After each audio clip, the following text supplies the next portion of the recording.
teachers You might have put it in. at the elementary school. Darin, what's the website again, the live stream? And those I'm definitely. .com. patches, oh, the pets, they got dead pets everywhere, because the pets are closer to the ground, breathing in the thing is leaking, even when it was shut down. It's still leaking, because it's the wells that are holding the gas in place are over 60 years old. Wait, this is natural gas. There's methane that's been pumped in from other areas, and SoCal gas, which is using it as storage. So And nothing, why does the nothing use storage? because when they What is it used for? cooking, gas cooking, running the plants. Yeah, I don't know anything about methane, but I But see, the thing is, that makes me crazy is these people live in these $800,000 plus homes, and they see 4 solar panels. now with all that illness and death, that's quite a safety It is a problem. It's tangible and it's palpable. One of the, It's not like this. the leaders of Safe Porter Ranch, and women are more susceptible than men. The woman who lives there on the edge of the, across the street from this facility, she gets a notice every day. She just keeps her job, all of those things. And if they're that old, can they, Aren't they? have the home sales been increasing and have Believe it or not, when people move out, other people move in. okay, so there hasn't been any depreciation in value. We thought there would be, people, there's some, it's mostly, people who are the least susceptible to it seem to be like men between 20 and 50. They don't get sick. The health risk. Yeah, but the women, and all the pets are dead, and the elderly, and the kids get sick. Rashes, migraines, horrible asthma. Oh, they did studies saying it was bad. It's been, get out. But you know, with all of that, be up there. I mean, no, just there's a I guess this is the day. When we did a march on the 100th anniversary, we did a march on the 2nd anniversary. Residents and most of the rest was under. Just getting everything ready here, folks. Be live here shortly. Sorry, I'm sorry. That's still It's gonna affect everybody. It doesn't stop. But the city, wealthy white friend of mine. Oh, really? Yes. So that's in the Pasadena area. I was No kidding.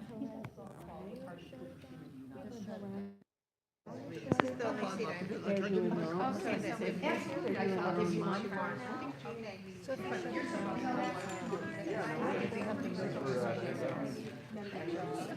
The thing is, there's pipes. I don't know either. If you need gas, just send for it. We'll get plugged in within an hour. Cold. Okay, we're not gonna have a cold, all right? Right, In yeah. Southern California, we're not gonna, it might get down to 41. It's not needed emergency. It's nobody's gonna. Nobody's gonna. So that is all over Southern California then? Yeah, and then they wait till it gets cold, and then, oh, well, everybody wants to turn up their heat. Okay. You make a lot of cooking for That's Thanksgiving. not, that's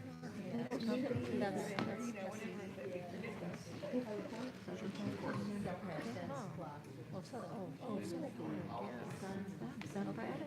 because Central, lobbies are. They're doing that again.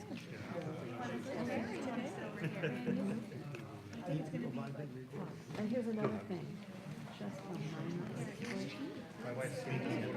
She's just trying to get me. She said she's only taking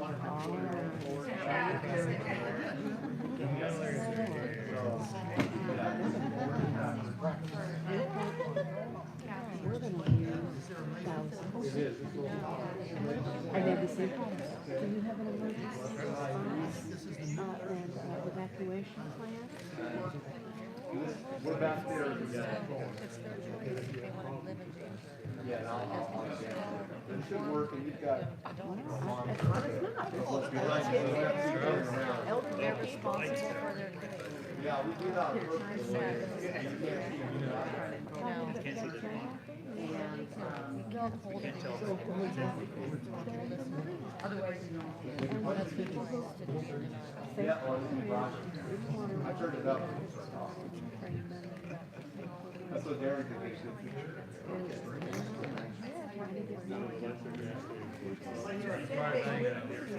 the same 20 people come to the meeting every month. That breathing in methane, and on top of what's in the methane, like the benzene, formaldehyde, those are the carcinogenic components. I mean, breathing a little bit of methane, and it's gonna get Good. Brown will do. Maybe Gavin Newsom will do it, but Brown will do it. And our mayor won't do it. He keeps saying he'll do it, but he won't. Well, you said that that's LA, the mayor of LA. Because Puerto Ranch is LA. This plant is in, plant is across the What's up with all that stuff, huh? Plant is across the street. Yes, you are. Had no idea. I mean, I just see too many similarities with what's going on here. A small earthquake would be catastrophic. There they are. Yeah. Hey, Kyle.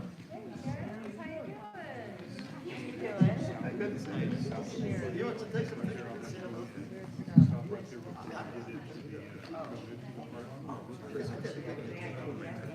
Well, hello there.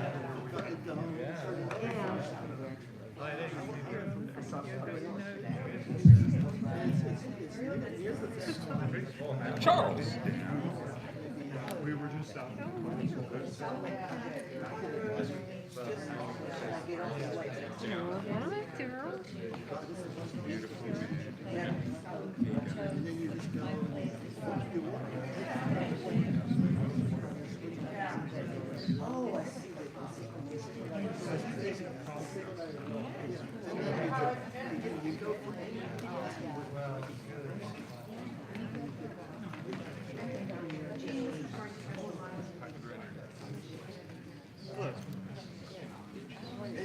Recognize your picture from the flyer. Yeah. I have good sense of thankful. Was it attendance?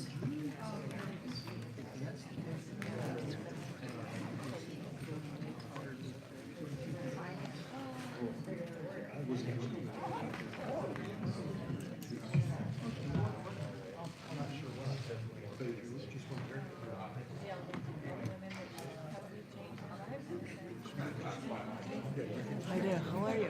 Good to see you. Yes, I'm going to piggyback in your. Is it going to be in the Facebook event, We're right? almost ready. Yeah, it's In the Facebook event, right?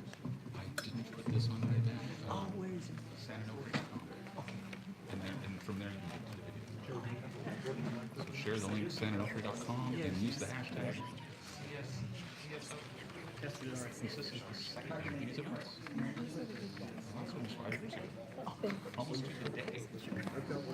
You ready? It's already on? Yeah, it's up. People are wondering what I'm talking about at this point, probably. People always told me what a great voice I had on radio.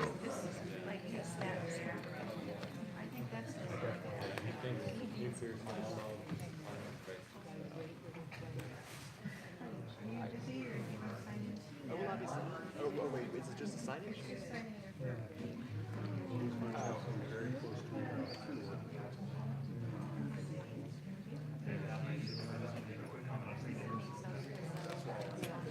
Surprised how close they have to be to what's.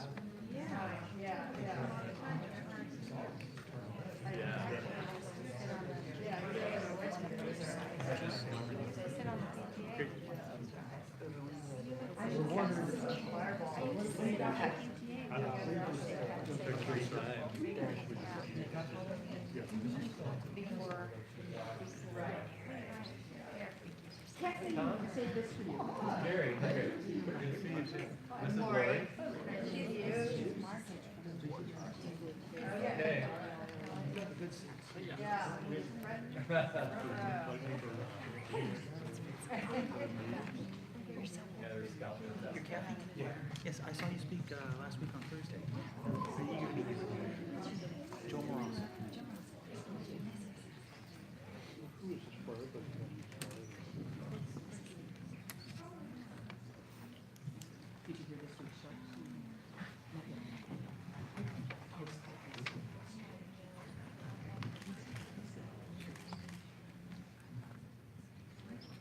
Hi, everyone.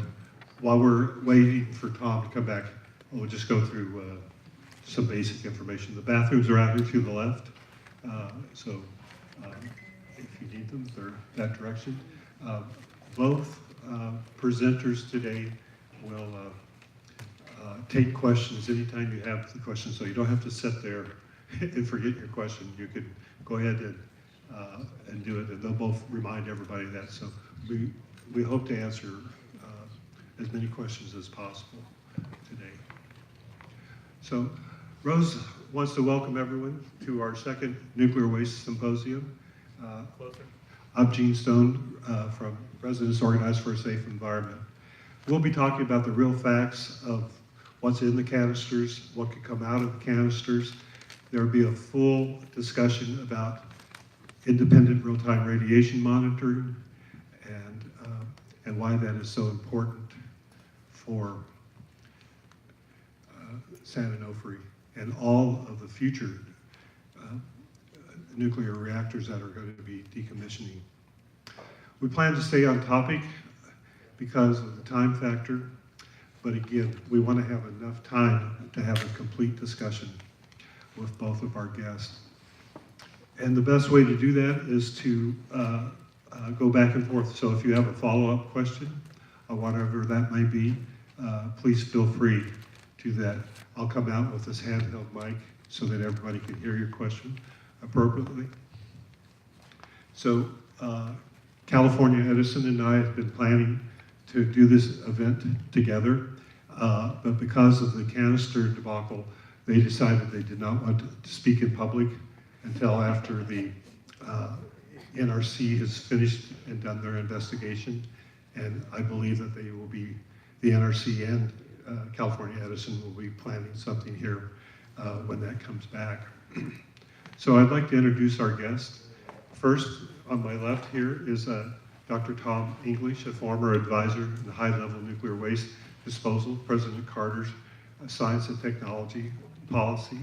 He's worked with NASA. He's worked with the Ministry of Industry and Government of Sweden, California Energy Resource Conservation and Development Commission. So he's really knowledgeable on all sorts of levels about nuclear. And then Joe Moross of Safecast is the lead engineer for this technology that you see in front of us, and we have several examples of the big Geigys. What's that one called, Joe? That's a solar cast. That's a solar cast. And you want to show the smaller one? We're calling this a solar cast nano. It's a latest prototype. Right. So it does what that does, except it's smaller. And it does not take air sample quality. Is that correct? It's on, yes. It's the same. That one's radiation and air quality. This one's just radiation. We're also working on one that will be this size that is only air pollution, not radiation. So Tom English is going to start. First, he has a presentation, but again, during his presentation, he's open to question. So since I'm blinded up here by the light, raise your hands, wave, throw something at me, whatever it takes, and I'll come down. No tomatoes. Well, those are good. So, Dr. English? Sure. Question ready. That's a fast one. Yes, sir. Well, I just wondered if anybody has a rough idea when that canister almost dropped on August 3rd. What could possibly be maybe the worst case scenario? We will. We've worked this out before. He's like a shill, in the audience here. So what we did is we planned this question here, but we'll get to that in about maybe about 15 minutes. Okay, great. But I hope I will give you an adequate answer. So thank you for having me here. This is really really beautiful place. I'm thrilled. I come all the way from, some of you may know where it is, Legoland. You know, in Washington, no one knows where Carlsbad is, but everybody knows where Legoland is. So it makes a giant difference. During my presentation, I would love you to do a couple things. First of all, and this is the trickiest part of the whole day, I'd like you to move from the cheap seats in the back up to the front, because the audio-visual stuff here isn't really very good. And so you're gonna have a tough time seeing. So the closer you get, the easier it is gonna be for you. So that's my invitation. So if you feel comfortable, just move up as close to the screen as you can, and that way you'll be able to actually see what's going on. And I don't know what the angle is. Is that a good angle back there? Yeah. Okay, good. Okay, so good. Well, thanks. I really appreciate that flexibility. So I'm gonna talk to you today about basically 3 things. I'm going to get out of here because I love to wander around. I don't like to be hedged in by podiums and things like that. I'm going to talk to you about the beach, what makes sense at the beach, the stuck canister, which is your question, and cracks. So those are the 3 topics. We'll take roughly, I'm aiming for around 40, 45 minutes, something like that. And what you should do is do not save your questions for the end. Ask your questions whenever you have them. That way it's more fun for me, and it's a lot more fun for you. Is that fair enough? Yeah. Yep. Okay, great. So let's, a little background on me. I got my start sort of playing in a big national sandbox whenever there was an airplane called the F-111, a fighter bomber. It's kind of archaic these days. It was the first airplane to have wings that moved back when the thing was going real fast. Do any of you know anything about aerodynamics? Any people? One? Okay, a few of you? Okay. Well, basic idea is that whenever an airplane is flying, it's not good to have the wings fall off. So what happened is the wings fell off the F-111. And then they dug around, and then General Dynamics, I guess there was maybe 150,000 employees, and they pulled me out of some place and said, hey, we want you to fix this program, to run the F-111 program. So I was a young guy, about 30 years old or so, and all of a sudden I'm running this $30, $40 billion program. So it was like throwing a duck in the water. I loved it. I had a great time. So anyway, I learned a lot there. And when I was working on one project after that, because they were trying to teach me how to be a top-level manager, whatever that may mean, I'm working at Cocoa Beach. I have 4 offices around the country, and I have a bodyguard. And on my way to work one day, they announced on the radio that the first Earth Day is occurring. And they talked about what it was like, and it sounded really good. So I decided I'm going to go to this Earth Day event. So what I did is I drove around Cocoa Beach. Now, Cocoa Beach is basically just a big sandbar, okay? So it's really hard to get lost in Cocoa Beach. I managed to do that. So there I was, kind of wandering around. I spent about 2 hours trying to find this big event, never found the darn thing. So what I did is I got disgusted, and I decided I'm just going to go to the beach, and I'm not going to go to work that day. So I go to the beach, and some of you have probably experienced days like this. I'm sitting in the beach. It's perfect. Dolphins as far out as you can see. Dolphins as far to the north as you can see. Dolphins as far to the south as you can see. I don't know how many dolphins, thousands of dolphins, you know. Beautiful. And there was a brown whale, sort of, it looked like it was sunbathing.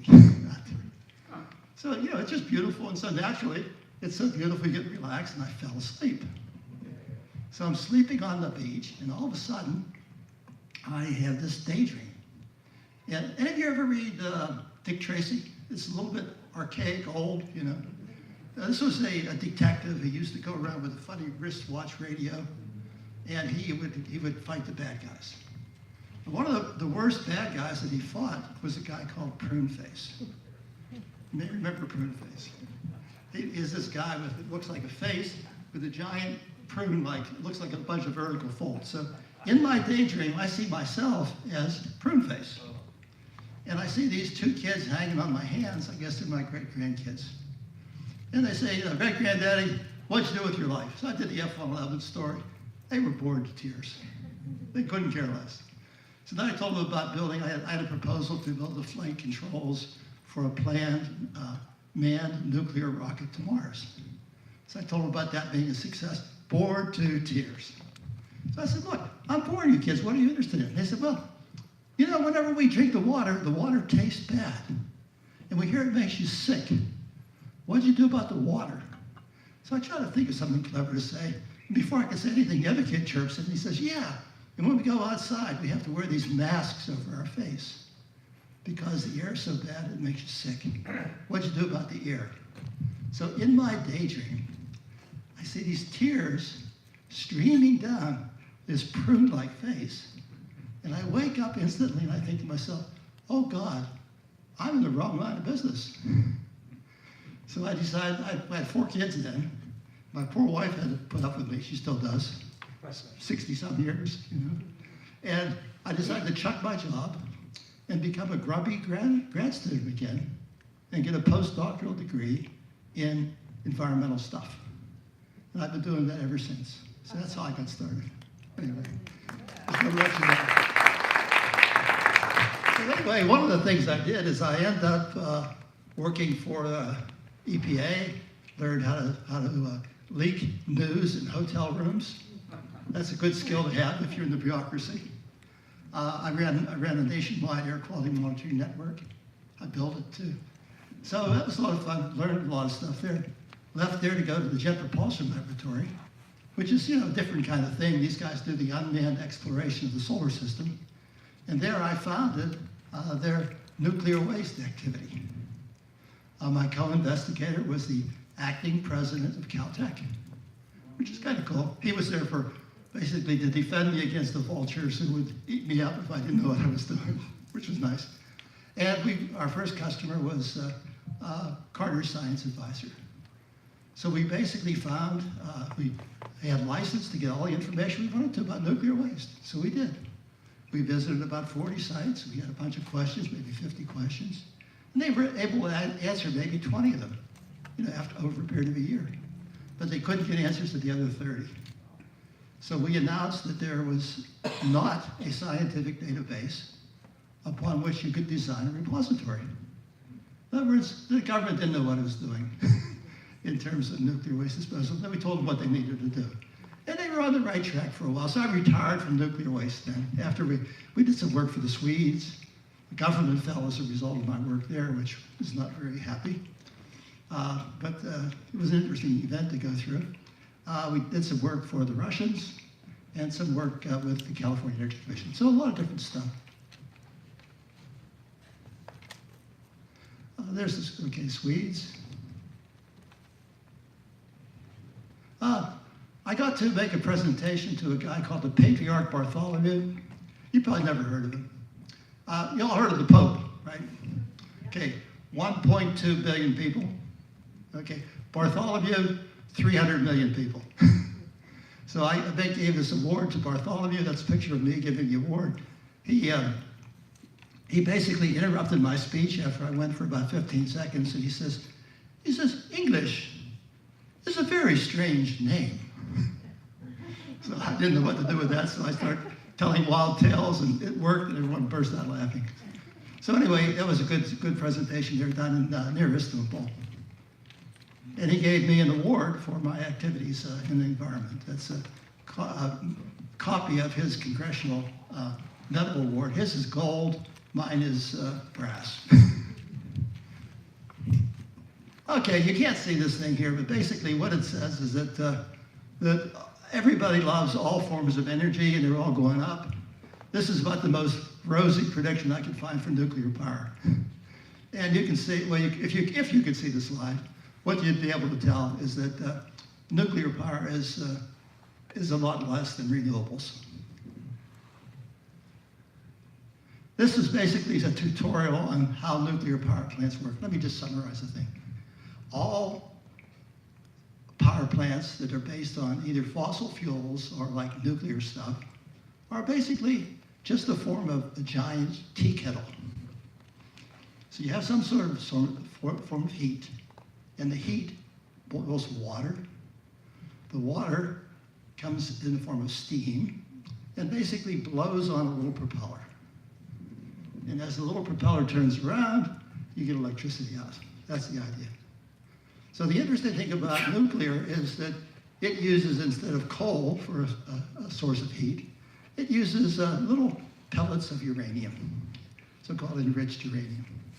And those pellets basically give off a lot of heat. So this is the steam coming out. This is the little fan that blows around.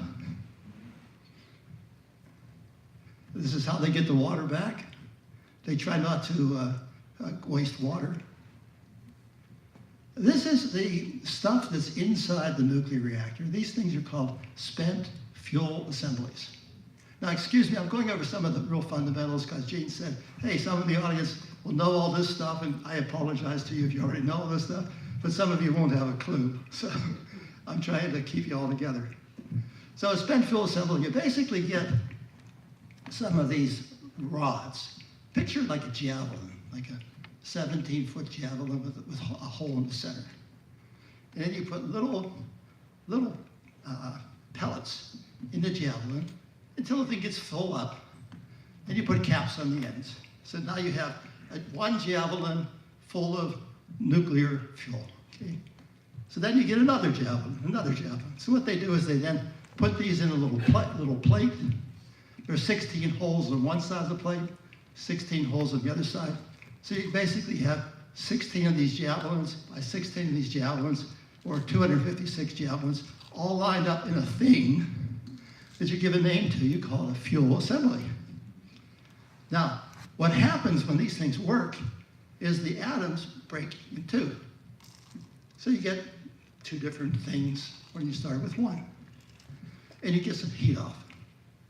Now what happens is the stuff that is formed after the thing breaks basically interferes with the process of the thing working.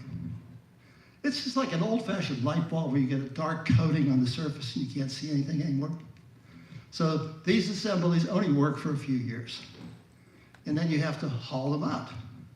And when you haul it out, you bring them out, you put a new one in there. And when it's done, you call it a spent fuel assembly. Everybody on board so far? Yeah. Any questions? Yes, ma'am. Questions? Okay, good. So what you do is these things are damn dangerous, okay?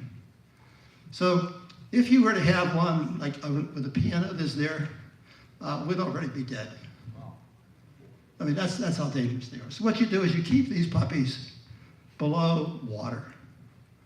And those, see that little like lattice work there? In the picture, what happens is one of those assemblies goes into one of those little holes in the lattice. So that's how you store the stuff. And you keep it about 20 feet below water. Now, if you talk about pure water, probably the purest water you ever see normally is in a spent fuel assembly. The water is really clean. So it's a very, very clean thing, but it's containing a very dangerous thing. So at some point in time, you have to pull the stuff out of the pole, otherwise the pole gets full of stuff, and do something with it. In the old days, they were going to take that assembly, chop it up into little pieces, do some chemistry on it, and then the uranium useful stuff would go over there, the plutonium would go over there, the americium would go over there, and basically you make more fuel. Well, that you can do that. The problem with it is it just costs too darn much.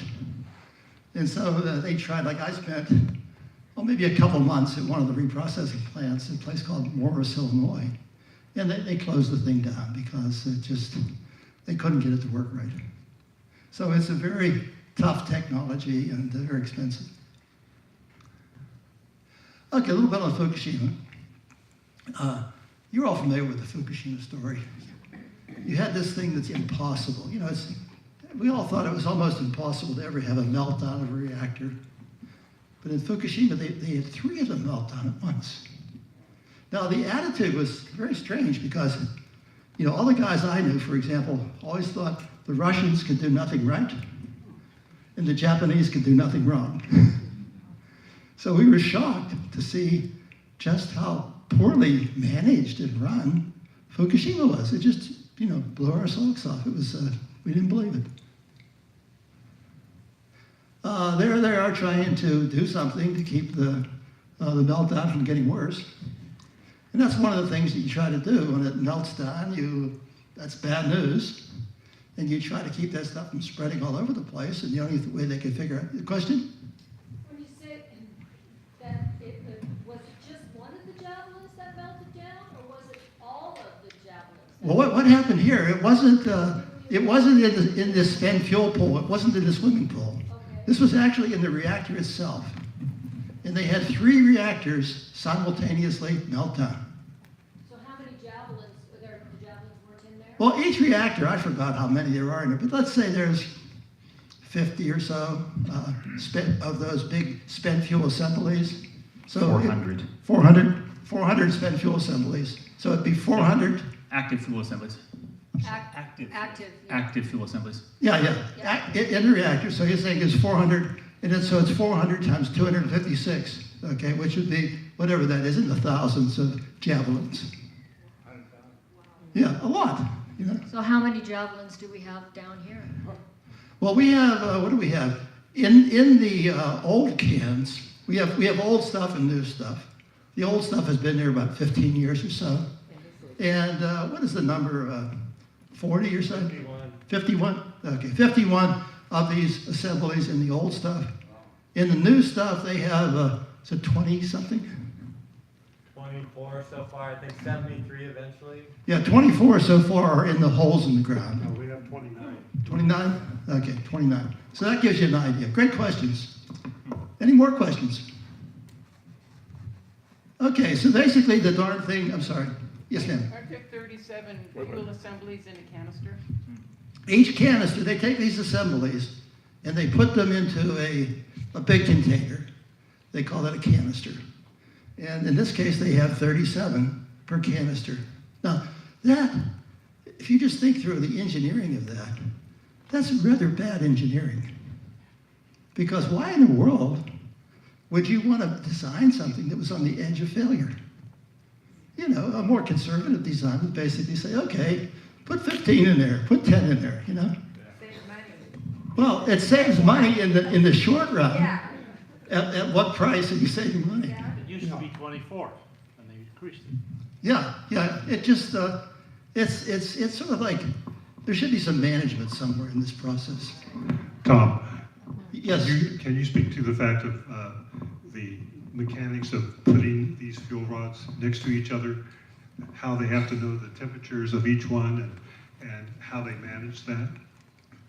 Well, basically, what you want to make sure is that you don't get a kind of a domino effect, where something is happening and one of the rods affects the other rods seriously. You can have some interaction between them, but you don't want the thing to melt, essentially, or to fall apart.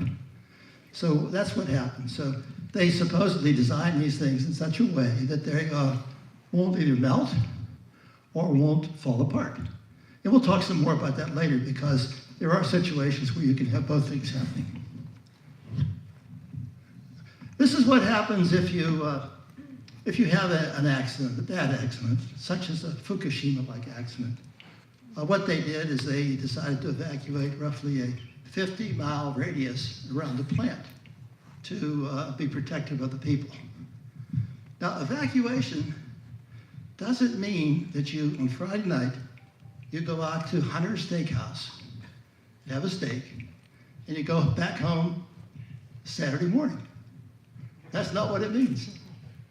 An evacuation in the case of places like Chernobyl and Fukushima, you leave and you never go back. So what happens is, you've got a giant, how many of you have your retirement based on your home? Any of you? A few of you? I know I do. So all of a sudden, that's like, I don't know what houses are expensive here, $500,000, $1 million gone, And if you have a mortgage, you still have to keep paying the mortgage, which is really grim. So anyway, this is a big area of evacuation, and we'll talk about the details later. Yes, ma'am? You're going to talk about the details of, I would assume eventually, this 50-mile radius would expand to, say, the coast of California? Well, that is the coast. That's the coast of California? Yeah, that thing there that's the bluish thing is the Pacific Ocean. Okay, I thought you were talking Fukushima. No, what I did is I took the 50 miles from Fukushima and just put it on. So that circle goes down to basically Tijuana. Near Tijuana, yeah. But eventually, that radiation would spread beyond that 50-mile radius. Oh, yeah. Well, what happens is that can happen, but this is bad enough. I mean, 50 miles, we'll talk about the details later about what it does, but it's really like, you don't want that to happen. How long do you think you'd have to get out of that area? Well, it depends, because you have to have a way to get out. Fundamentals. For example, if, the interstate freeway system gets taken over by the military whenever there is any serious problem, so you can't drive your car there, okay?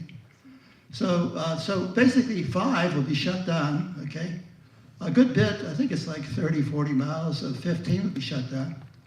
There's no way to get you out of there. So what the plan is to evacuate in place, which I think is a rather comforting kind of thing. You basically go into your house. Yeah, put your head between your knees, right? Repeat after me. Our Father, which art in heaven. So what you do is you basically go home, and somebody who is really knowledgeable will call you up at some point in time and tell you what to do. I mean, it's not a comforting thing to me. Can I ask a question? Where are you? Right here. I'm sorry. Yeah. There apparently would be a difference between an accident when this used to be an active, functioning nuclear power plant versus now that it's in decommissioning. Could anything that would require that kind of evacuation happen now that it's in decommissioning? Yes. And I'll go into detail later, okay? But that's a really important thing, because most people that pay any attention to this stuff, and God knows there are very few of them, but that believe that once the power plant was shut down, problems are all gone away. And unfortunately, it's different than that. It's still very dangerous. Okay, next. Okay, so the plant was shut down because of a inept design of a steam generator. A steam generator is something like a fancy form of tea kettle. It's not a question. Yes. But I'm from Japan. Oh, yes. And my house is almost 300 kilometers away from Fukushima. So probably どこ? Shizuoka. Okay. Izu Peninsula. And I heard some of the mushrooms are contaminated. Okay, so this stuff, 50 miles is just it's an arbitrary rule of thumb thing. It says get the people out and we'll figure out about the rest of it later. I'll address your question later very directly, but I'm sorry. I just wanted to add to what Miki was saying. Actually, the 50 miles was the American embassy telling the American citizens to evacuate in the 50-mile zone. Japanese were not evacuated. The people in Fukushima were not. Oh, I see. So this was just Greg Yasko's recommendation to the U.S. government to do 50 miles. Okay. Right. Thanks. Did we finish your question? I'm not sure. And Beverly, you were there at the time, right? Yes. Yes. Vicki? It wasn't a question, but I wanted to mention that even like almost 500 miles away from Fukushima, some of the crops are contaminated. This is Dr. English's presentation, but I'm actually from Japan, so I'll probably be able to address those more directly, after he's finished. I've been in Japan since 1989. So a local expert. I know where Japan is. Never been there. One of the interesting things is the spent fuel situation in Fukushima. What was happening is they had a problem with the water supply to the swimming pool. So what the water that was there was boiling away. and it kept boiling away. So it was getting less and less. The Prime Minister of Japan, I think his name is Naoto Kan, said that he was 30 minutes away from issuing an order to evacuate Tokyo. And his comment was, I think it's really a chilling comment, we almost lost Japan. Yeah. So that would have been from the spent fuel. So spent fuel is not a friendly sort of thing. It can be very nasty. Tom? Yes, sir. Tom, you brought up the discussion about evacuation. So I wanted to ask Roger Johnson, who's sitting here. Roger, are you planning an event with Edison about evacuations? I'll tell you in a couple of weeks. But the secret is that you are working on something. We're working on something for next year, yes. Okay. So there will be an upcoming event about evacuations, I believe, with California Edison and Roger Johnson and maybe San Clemente Green as well. Is that right, Gary? Yeah. Okay. So the concept on the nuclear waste is you got to do something with the stuff. You can't keep sticking it in the swimming pool because the pool will fill up. So you do a place that will take the fuel. And the place should have the following characteristics, at least if you follow our recommendations. You know, it should be your best geological shot, meaning a real honest-to-God geologist who know what they're doing. Okay? The best jihad, okay? And they basically pick the place. You basically put it in a place where it can be retrievable in case you screw up. Then the third thing is you should do it away from people. So Yucca Mountain did pretty good for the first two criteria, but what happened is nobody predicted that Las Vegas would grow like crazy. So the population soared in Las Vegas, and all of a sudden you got a lot of people nearby. So that's not good. So anyway, they have to figure out what to do with it.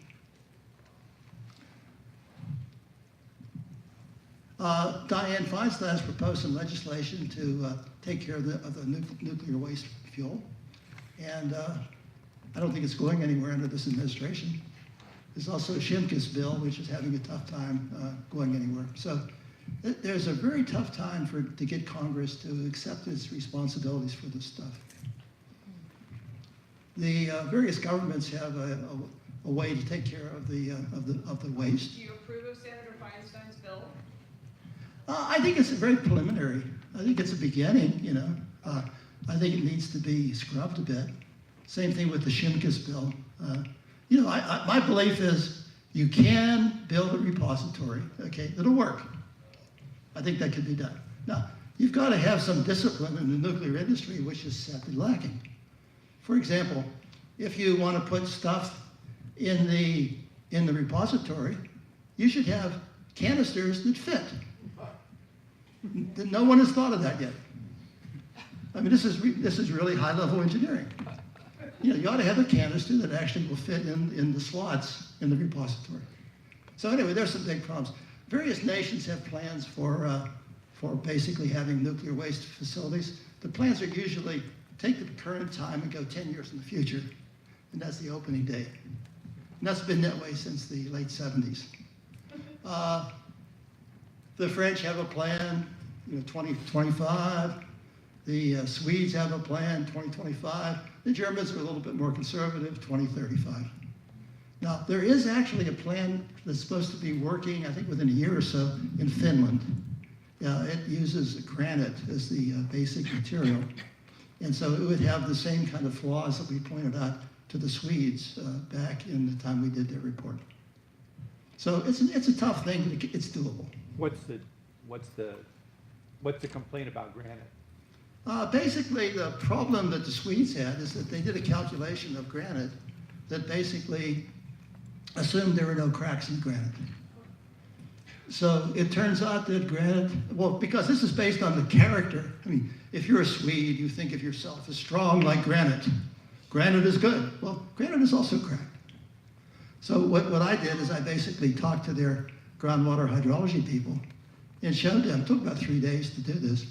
I showed them their calculations were wrong. They were off by a factor of roughly 10,000, and wrong on the wrong side. So it would be like looking at an electrical circuit, you know, which has like copper and stuff and aluminum, whatever, to carry the electricity, and ignoring the conductors to try to understand the circuit. So that was the mistake they made, bad mistake. So anyway, there's a lot of people that feel like they don't want to have the waste thing on their beach. So there's a couple pictures there. Because, this is not the ideal place.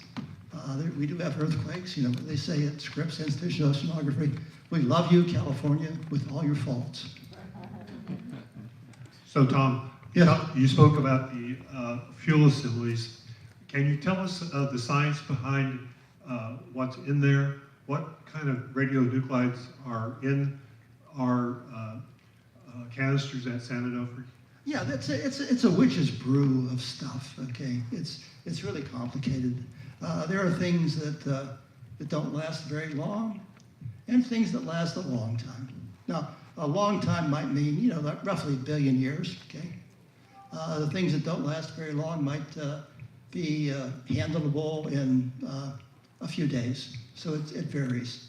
I didn't bring a radionuclide chart with me because you'd never be able to see it with this audiovisual thing here. But it's complicated. But basically, some of the bad actors in the early stages are iodine, cesium. Those are two of the ones that cause a lot of heat. And things like plutonium are nasty, and I'll get to that in some detail. But let me get first of all to the location of the repository. These are some of the ones that the Union Tribune has volunteered. Basically, the first one, which you can almost see it, is stick it out in the desert somewhere. The second one, which is very popular, is stick it at SCE headquarters. And the third one, which is almost equally popular, was stick it at the PUC headquarters. This is where they ended up sticking it, 100 or so feet away from the ocean. Now, I hadn't done anything on nuclear waste for, God knows, 30 years, something like that. I even forgot how to spell it. And I saw this picture. And I says, that can't be real. They would never, whoever they are, would never let them do this thing. This is awful. I didn't believe it. But it turned out to be real. So I decided that I would dust off the cobwebs from my past knowledge, see if any of it was still relevant. And then I think Ray Lutz talked me into giving a speech at the California Coastal Commission, in which I basically said, you guys tried to do a good thing, and that's wonderful, because spent fuel pools are dangerous. And you tried to basically get it out of the spent fuel pool, which is a good idea. I said, the thing you missed in your reasoning is that the place where you put it should be less dangerous than the place where it was. And you've made a mistake, you put it into a more dangerous place. So that's how I got started.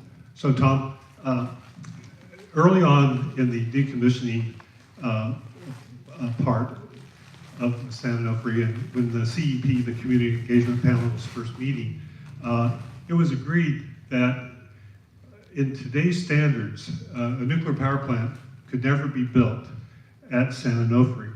So that begs the question of how can we ethically go ahead and build a nuclear power plant on a site, or a nuclear waste dump, on a site that we know would not meet today's standards for building a nuclear power plant. So how is there a difference? Well, and why are we making the same mistake?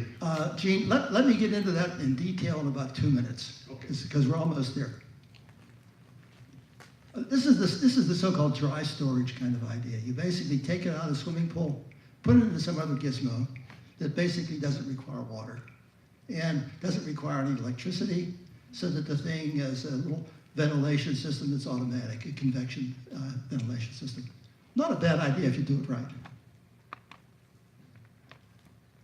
So moving the nuclear waste out of the spent fuel pool is a very good idea, unless you move it to a place that's more dangerous. That's the part that the Coastal Commission didn't get. Whenever I made that comment to them, some of my friends were at the testimony, and they said that these guys were actually moved by that. Some people have come up and says, no one, they haven't paid any attention to anybody in 10 years, and they paid attention to your one sentence there. So I think it just makes common sense. So basically, there's a whole lot of things wrong with it. Bad design, bad place, groundwater issues. I'll talk about a few of those. The idea is the dry storage thing should be dry. This is what these things look like before you get started. You can kind of line them up. You've got a whole bunch of cylinders there. These are the outside cylinders. The canisters are going to go in, one goes into each of those there. And what you do before you start putting the canisters in there, you basically fill up the space in between there with some sand, dirt, whatever. And then you put a cap on the top of it, which is reinforced concrete, so you can drive machines around the top. That's the basic structure. And that's a worker there, see? See that little thing there? That gives you some idea. So these are big things. And this is one of the concepts that they didn't get, the idea of big makes it hard. This is a cross-sectional drawing of the facility with canisters in the facility. And it shows you where the sea level is there. So it shows you the so-called mean high tide. Now, anybody take any statistics anywhere along the line? Anybody? A few? Okay. Now, you know, whenever there's a mean, there is always some variation around the mean, okay? So what they did is they just show you the mean, but they don't show you the variation around the mean. So this thing is designed right now so that the bottom part of the facility does gets below the sea level. Now, I don't mean like 50 years from now, I mean now. I would call that bad design. That's one of the reasons why we want to move it out of there. Somewhere else is basically higher and further from the ocean. So this is what it looks like if you take into account the 10-foot sea level rise that Jim Hansen, some of you may know Jim, he ran the NASA program for climate activities for about 25 years.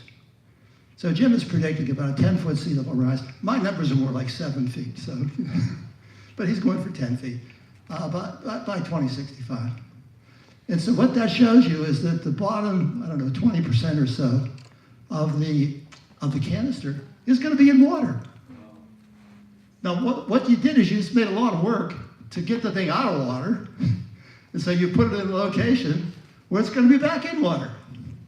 Now, how long will these things be there? Anybody have any good guesses? Forever. Forever, yeah. This is what Greg Yasko, Greg was the chief of the Nuclear Regulatory Commission, and he made this statement. I was on the TV show with him when he made it. It was like he said that the stuff could be there 50 years, 100 years, a couple hundred years, could be there forever. Essentially, the idea is that once it gets in the ground, okay, it's very easy for the regulators to pass a resolution that says you can keep it in the ground 10 years more, or 20 years more, whatever you feel like. Yeah. So that goes on indefinitely because it's a hard problem to solve. So yeah, forever is probably the right answer. So I think that was the question one of you had about the water. Anyway, this thing is going to be underwater. Well underwater. A third of the canisters will be probably soaked in water, seawater. And God knows what happens then, because all of a sudden you have a bad situation. Yes, ma'am? I think one of the questions that most of us would like to know, I don't expect you to have an answer, but I think it's a question that we need to ask. I think we are all very aware of the potential problems. I don't think anybody can hear you. Thanks, Dean. Yeah, good. Could you repeat that? I think we're all really, really aware of this. We were made aware of it after Fukushima, of what we were dealing with here. It just seems to be getting worse with every time you tell us how bad the design is and rising sea water, et cetera, et cetera. I think the question that we most need to find the answer to is what we can do about this and who can help us to get it out of here. Yeah, we'll get to both of those, I think, in about 2 minutes. Oh, all right, thank you very much. Yeah. Yes, ma'am. Just relevant to what you were saying, I heard several times early on in this that the canisters were only guaranteed by their manufacturer for 50 years, and then when they saw what was going in them, they said 25 years. Do you know anything about, is there any warranty from anybody that made any of this as to how long they will say it will last? Well, you know, whenever you build a house, one of the things you want to be concerned with is the foundation of the house. So all this stuff sits on a slab, a concrete slab. Then there's a concrete slab on the top. Under the best case, under all sorts of good conditions, nothing going bad, okay, the warranty, I believe, is good for 10 years. So, I mean, you know, 25 years would look great compared to 10. There was the end. Yes, sir. The warranty is specific to manufacturer defect. Yes. Subsequently, it's not a full-blown warranty kind of thing. This is not going to leak. It's a warranty that says, in effect, if we did something wrong in the manufacturing process, then it's warranty. But it's not a full-blown warranty as you would expect against, you know, what the primary reason for these things, which is to contain the nuclear waste. Subsequently, it's not a warranty that you can hang your hat on by any means. Okay, so basically, so much for the warranty. I mean, it's just like you have this piece of paper that makes you feel warm and fuzzy, but it doesn't really do anything for you. But in reality, the guarantee is nothing. The real question is, are we going to allow a nuclear waste facility to be built at San Onofre without two major components? Nuclear industry was built on defense in depth.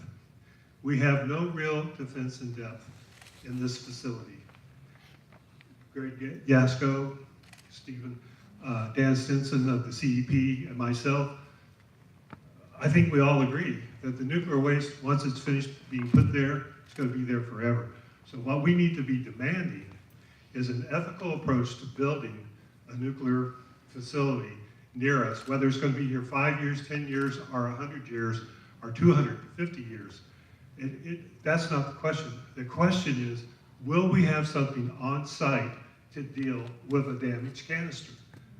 Will we do radiation, real-time independent radiation monitoring so that the public is assured day by day that they can look and see this information, just like the people of Japan are able to look and see, well, I'm going down to Solano Beach today.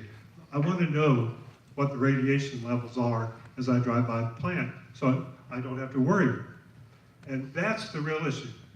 I mean, we're stuck in this god-awful situation, and yet we're making the same mistakes that we've made from the beginning of the nuclear cycle. We are doing this without thinking of the ethics involved. The ethics, if they would have been by today's standard, this plant would have never been here. So we're stuck with it. Okay, Gene, let me move things along here, because what we're planning to do is, you know, questions are fine, but pontifical statements should be held for the end, because we'll never end. Okay, next. That's a little photo that they made at KPBS. That's Greg Yasko, who's the former chief of the Nuclear Regulatory Commission. On his right is half of Len Herring. I guess the picture wasn't that great. Admiral Len Herring, and there's me. This is an answer to part of the question. Okay. Now, what happens is you can criticize people, you know, until hell freezes over, but it'd be nice if you had a solution. So what can you do?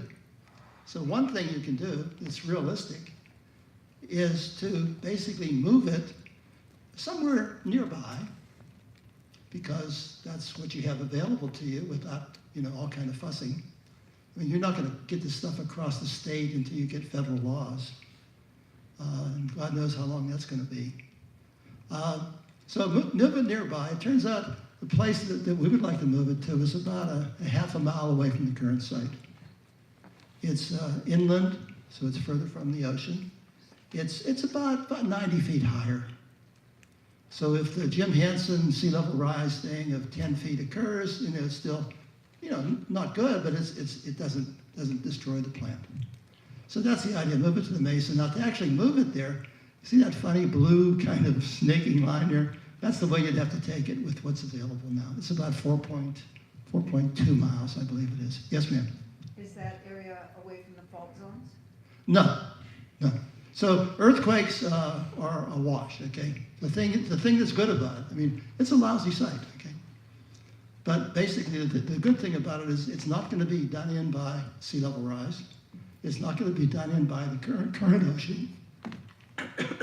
It's, if a terrorist were to come, okay, it's a tougher target. So those are the good things. And another good thing is that that land is available.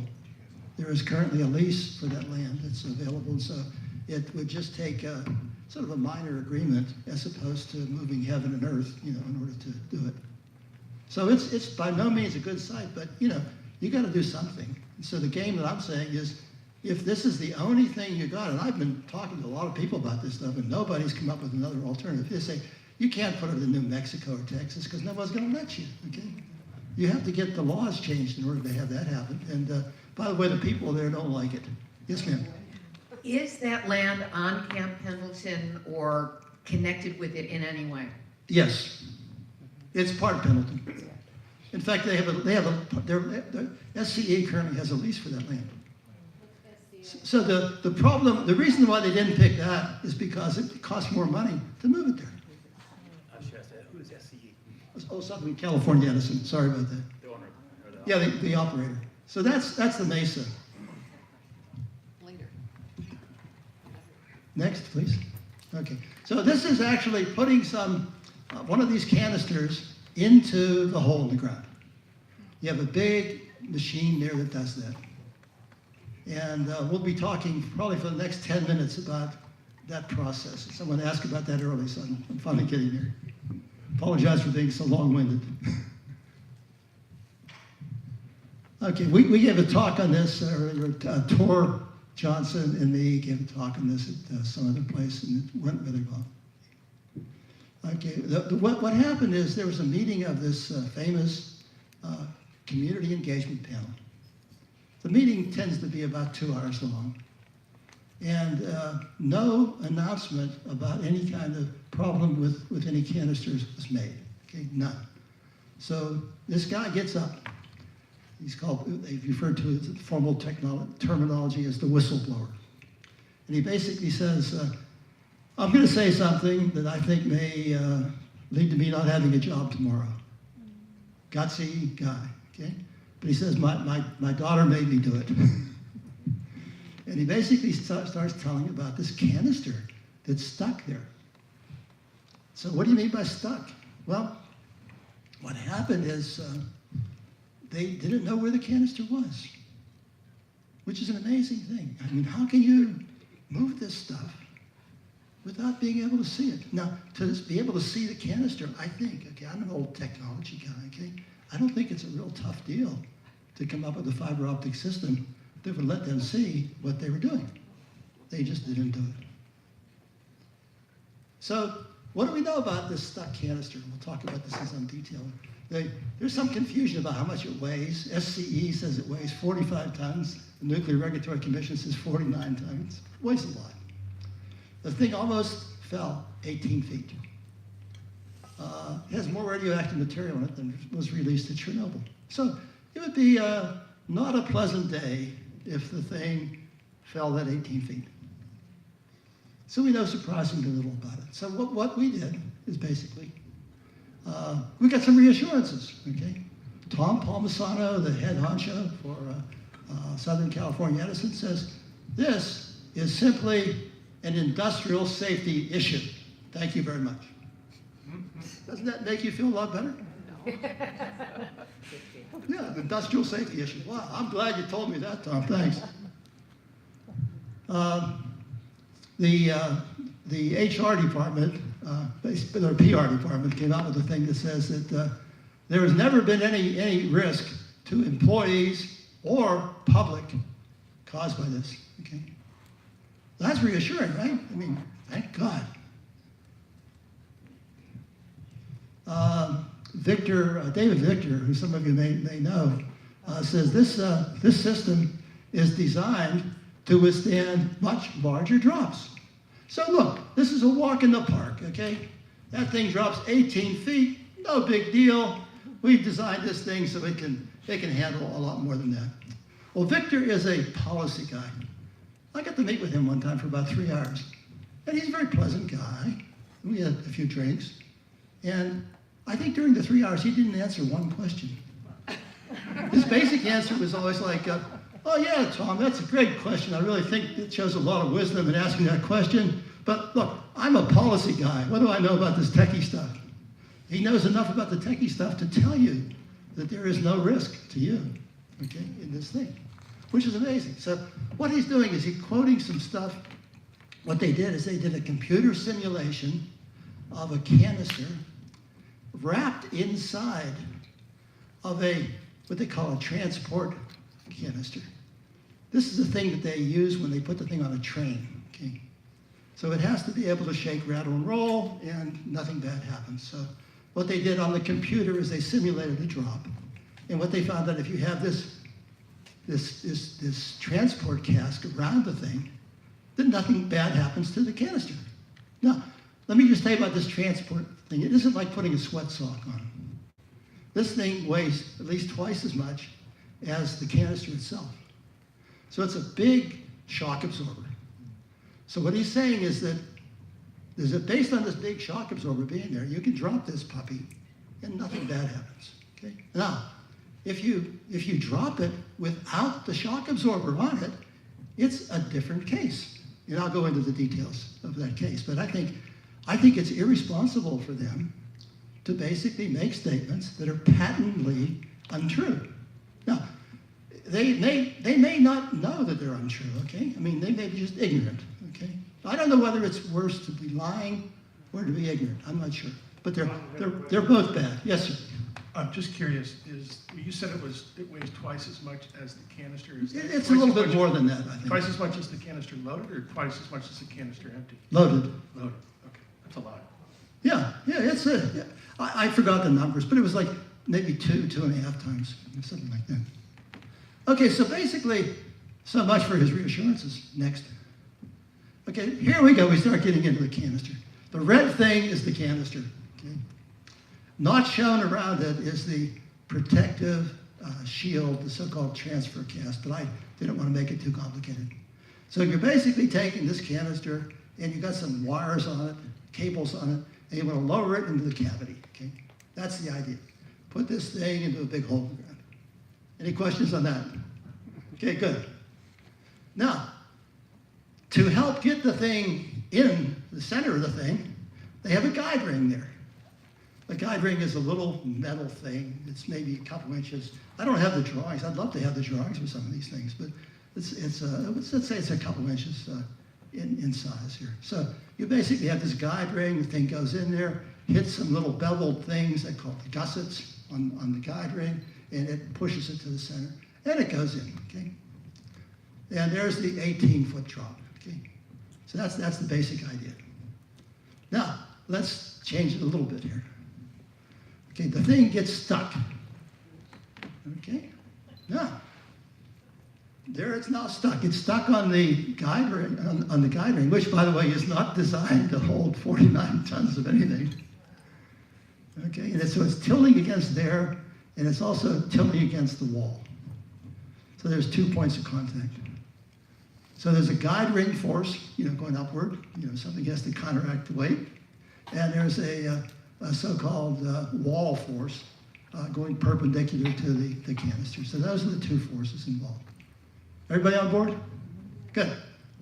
Okay. Now, so those two forces hold that thing in place.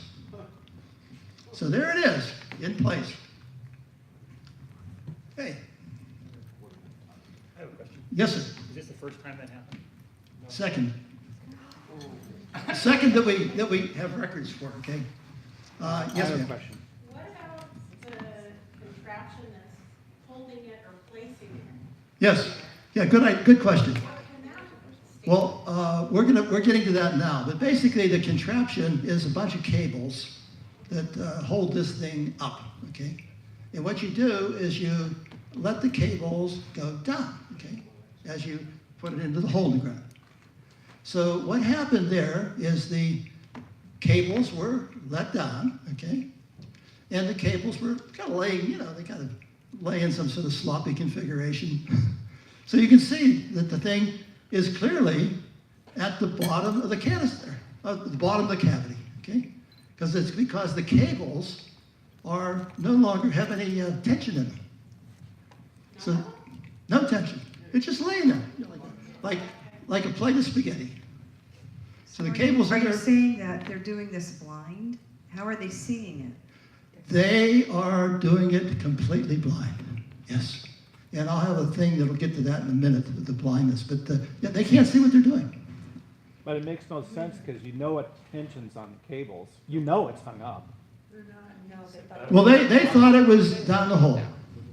How could they? It's way up in. No, what they did is they basically, after a while, they started getting some funny radiation values, okay? Because this puppy radiates, right? And so the radiation's coming out of it. And so it took him about 45 minutes to an hour, depending on who you talk to basically figure out that there was something wrong, okay? That it was stuck. And then what do you do? Because all of a sudden you realize that, by God, there's no tension in the cables, okay? And if that thing, you know, if a fly goes by and flies its wings at the thing, it could go boop. So everybody's scared to death, and they basically figured out they better put some tension back in the cables, and, you know, good idea, and move it out of there. And then they have a process for re-centering the thing. It's a very technical term. I'd like you to know this because it'll be in the quiz afterwards. It's called jiggling. Yes, sir. Do you have a graphic of the device that they're using to move the canister over the holes? Yeah, there was one earlier, but we'll give you another one. Yeah. Okay. Well, for anybody, if it's coming up or not, I don't know if, but it's like a slightly mobile chimney. You can't see what's going on inside. You know, the cables basically drop down, and there's slack inside that chimney, which you can't see in. And that chimney has to be there because it has to protect the workers from the radiation. Okay. So imagine a very, you know, thick structure that protects the workers from the radiation, that is more than 18 feet tall, and then it lowers it slowly down. You can't see what's going inside what's happening inside the hole, and you can't see what's going on inside the chimney. If you were to peek inside the chimney, you know, that would be the end of you.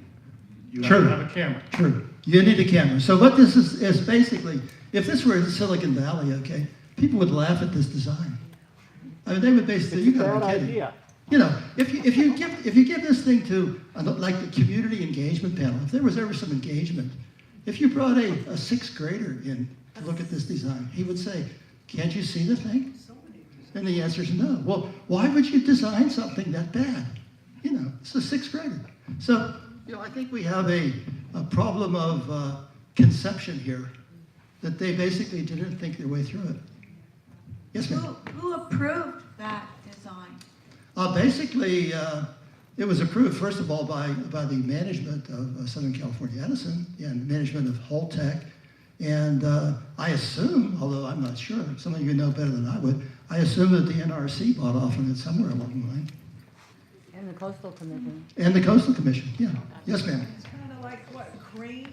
The guy's got like, he's like a crane operator and he's trying to run it from the top, right? Exactly, it's a crane operator, right. Can he see, he doesn't have any kind of way to see how to position it. Not with this design. It's a very poor design. So yeah, basically she's saying it's like a crane operator running this thing. That's true, okay? And they get some other people helping the crane operator, but none of them can see what's going on. So okay, let's go to the next one. So anyway, getting started. This is halfway down, okay? Tom. Yes, sir. We have to make time for Joe here pretty soon. Okay, do you want me to finish this thought here, or do you want me to go on? Yeah, go ahead and finish. Okay, basically, this is the one question someone came up with earlier. Anyway, this is at the bottom, okay? So the red thing is all the way at the bottom now. Got the idea so far? It goes down gradually. Okay, so what happens in the near-miss incident? It got stuck. This is, you can't see it very well, that's a shot of the loading facility far away. I think we have a better shot somewhere. So basically, this is the close-up of the loading facility, and I think this describes the optical problem that we have here, the three blind mice kind of situation. So this is the canister again. This is the famous ring, okay? There's some issues about that, but I won't go into it. The thing gets stuck on the ring. And so what can you do about it? So we figured out you better do the physics first. So here's what we said. We said you drop the cylinder, okay? Free fall. When you drop the cylinder, okay, it's going to hit the concrete at the bottom, going at 23 miles an hour. Okay?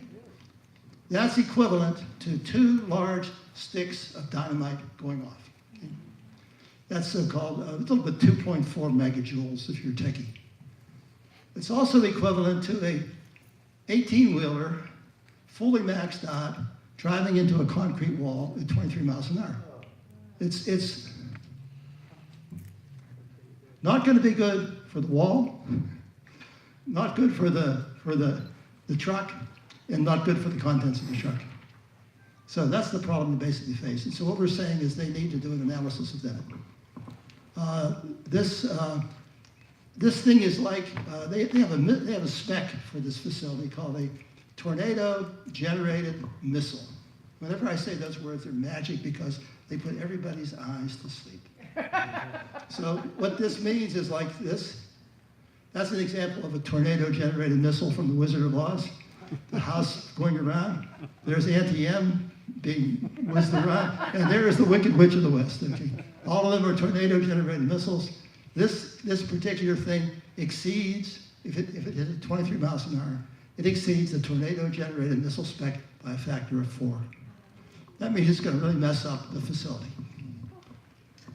There is a report, that I'm almost done here, Gene. This is not the whole thing, but I'm going to get Joe a chance here.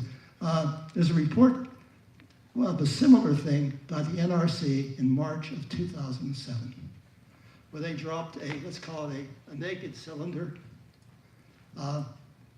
about the same height, on a computer. This is all computer generated. And what they found out is there was a 28% probability of canister failure. Now, some people say, well, that's not much. I say, well, if you lived there, would that be a good number you would go for? No, I wouldn't do it. How about 1%? No, hell no. So, a 28% probability of canister failure is a disaster. I get the question. Yes, we're going to cut it off here. Yes, sir. Inside the canister, the fuel assemblies would be damaged, wouldn't they? That is part of the concept of canister failure. Canister failure means 2 things, or some combination of the 2 things. There is damage to the fuel. That's one thing. There is an opening of the canister so that the stuff that's in the canister is now impacting with the rest of the world. That's what canister failure means. So what I'm proposing, one simple thing, is that they dust off their computer code if they can find it and do a similar analysis for San Onofre to see what would happen there. And then they should then present that information to you folks to decide what is an acceptable probability of canister failure to you people, you 8 million people who would be evacuated. Yes, sir.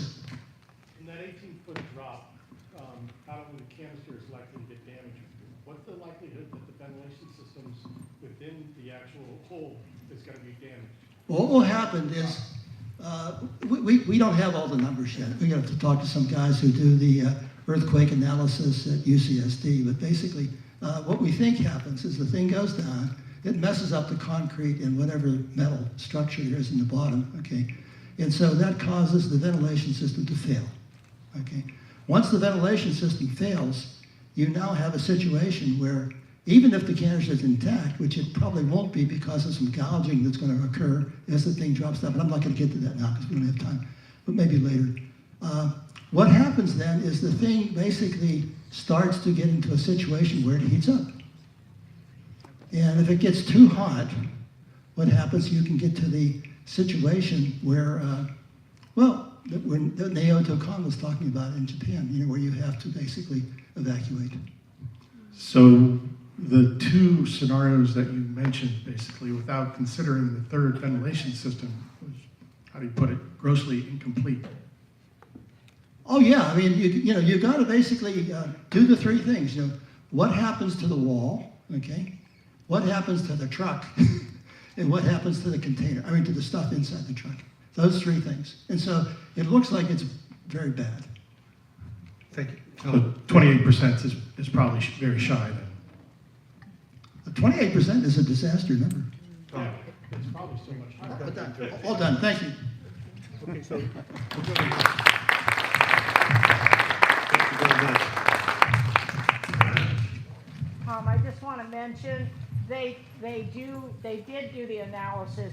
If a canister drops over 11 inches, it has to be opened up, 11 inches. Well, that's a little more than 18 feet. A little bit. Just one last question here. Okay, Jiffy. Has your speech been recorded so that Yes. we could show it Yes. to the Chamber of Commerce and the Realty, the Board of Realtors? It's all being recorded. I think the recording is right here. I think it's the Board of Realtors. The recording is right behind you. We've got it all. So I'd like to introduce Joe Moross at this time from Safecast. And I think that you'll find his discussion quite informative.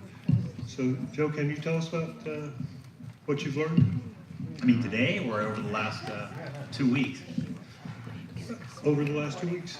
Well, first of all, I'm here from Japan.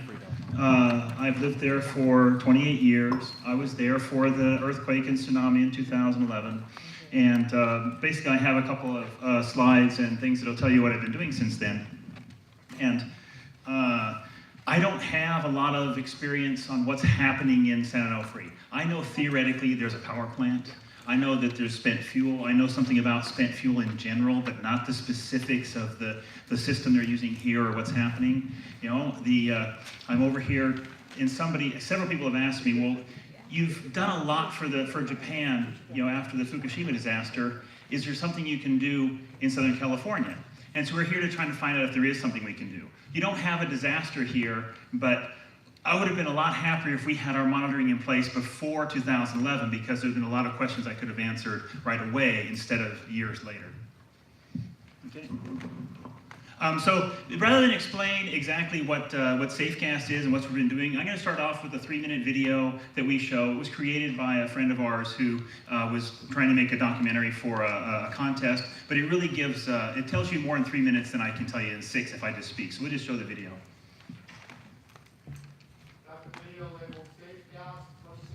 That's it. Full screen, please.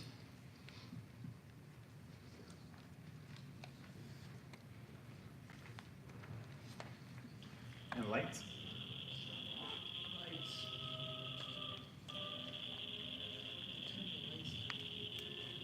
Not much volume. The three of us are just talking, where can we find information? Oh, we can't find radiation data anywhere, and it's not because it's not being published, it's because it doesn't exist. Nobody was paying attention to this stuff.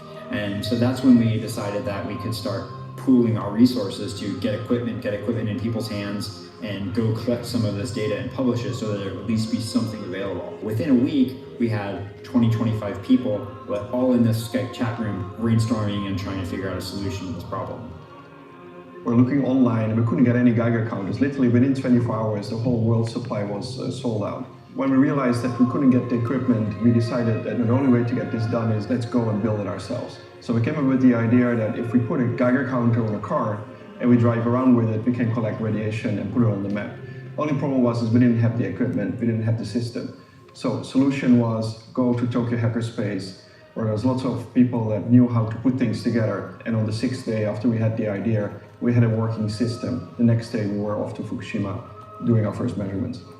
As we started taking measurements, we saw that a reading can change like 100% just by crossing a street. And that's when we realized that it was really important for us to take very granular street by street readings every 5 seconds and publish really granular data so that people can drill all the way down and see exactly what the reading is right in front of their house, not an average of the entire city. After a couple of months, we realized that it would be much better for volunteers to have something that would be very concise and compact. As we redeveloped the whole system and we were able to use Arduinos and open hardware to fit it into a bento box, and that's how we came up with the bento Geiger system. Once we built one, we taught other people to build many more of them, and that really allowed us to scale up dramatically. While this is a disaster, this is a tremendous opportunity to take this tons of data that's being collected and try to understand what the effects on people is. That can only happen if we share the data and we put the medical data together with the radiation data. And right now the key to combining data is to make it open. And so one of the really important features of the Safecast project is we're using a CC0 public domain dedication for all of the data so that we can try to get people to do data science on it. We found out from Fukushima that the experts really weren't very helpful, and in fact that citizen science actually works. We were able to collect more data than all the projects in history, and a lot of scientists came together, and by pulling through the network we were able to become the best in the world. So I think what Safecast proves is that all the preparation in the world, all the money in the world still fails if you don't have a rapid, agile, resilient system. Because of the internet, because of our agility, because of our openness, within weeks, we had the world's experts together to do this, and within a year, we're the biggest project that has ever existed in this kind of monitoring. And I think it really shows that with the right people and the right resources and agility, you can beat the pants off of any government pre-planning or institutional system. So, Joe, before you get to this, can you tell us about the meeting with the NRC and the IAEA over in Europe, and how they've contacted Safecast, and the NRC is sort of, in some sort of fashion, I'm not sure how, has asked Safecast to help us out here? Oh, well, now you're going to force me into a confession I didn't want to make. This slide set I've got, which if he can get the first slide up.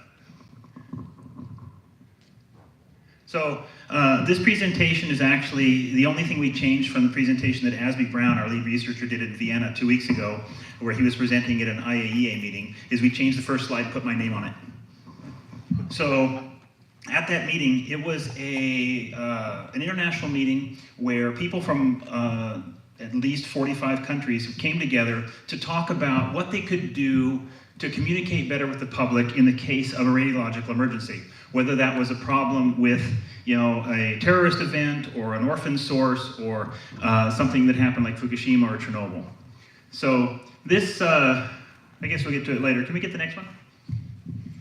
So the main device that we use, and we developed this in about a couple of years ago, is something we call a BGEIGE Nano, which is this one, and I'll pass it around.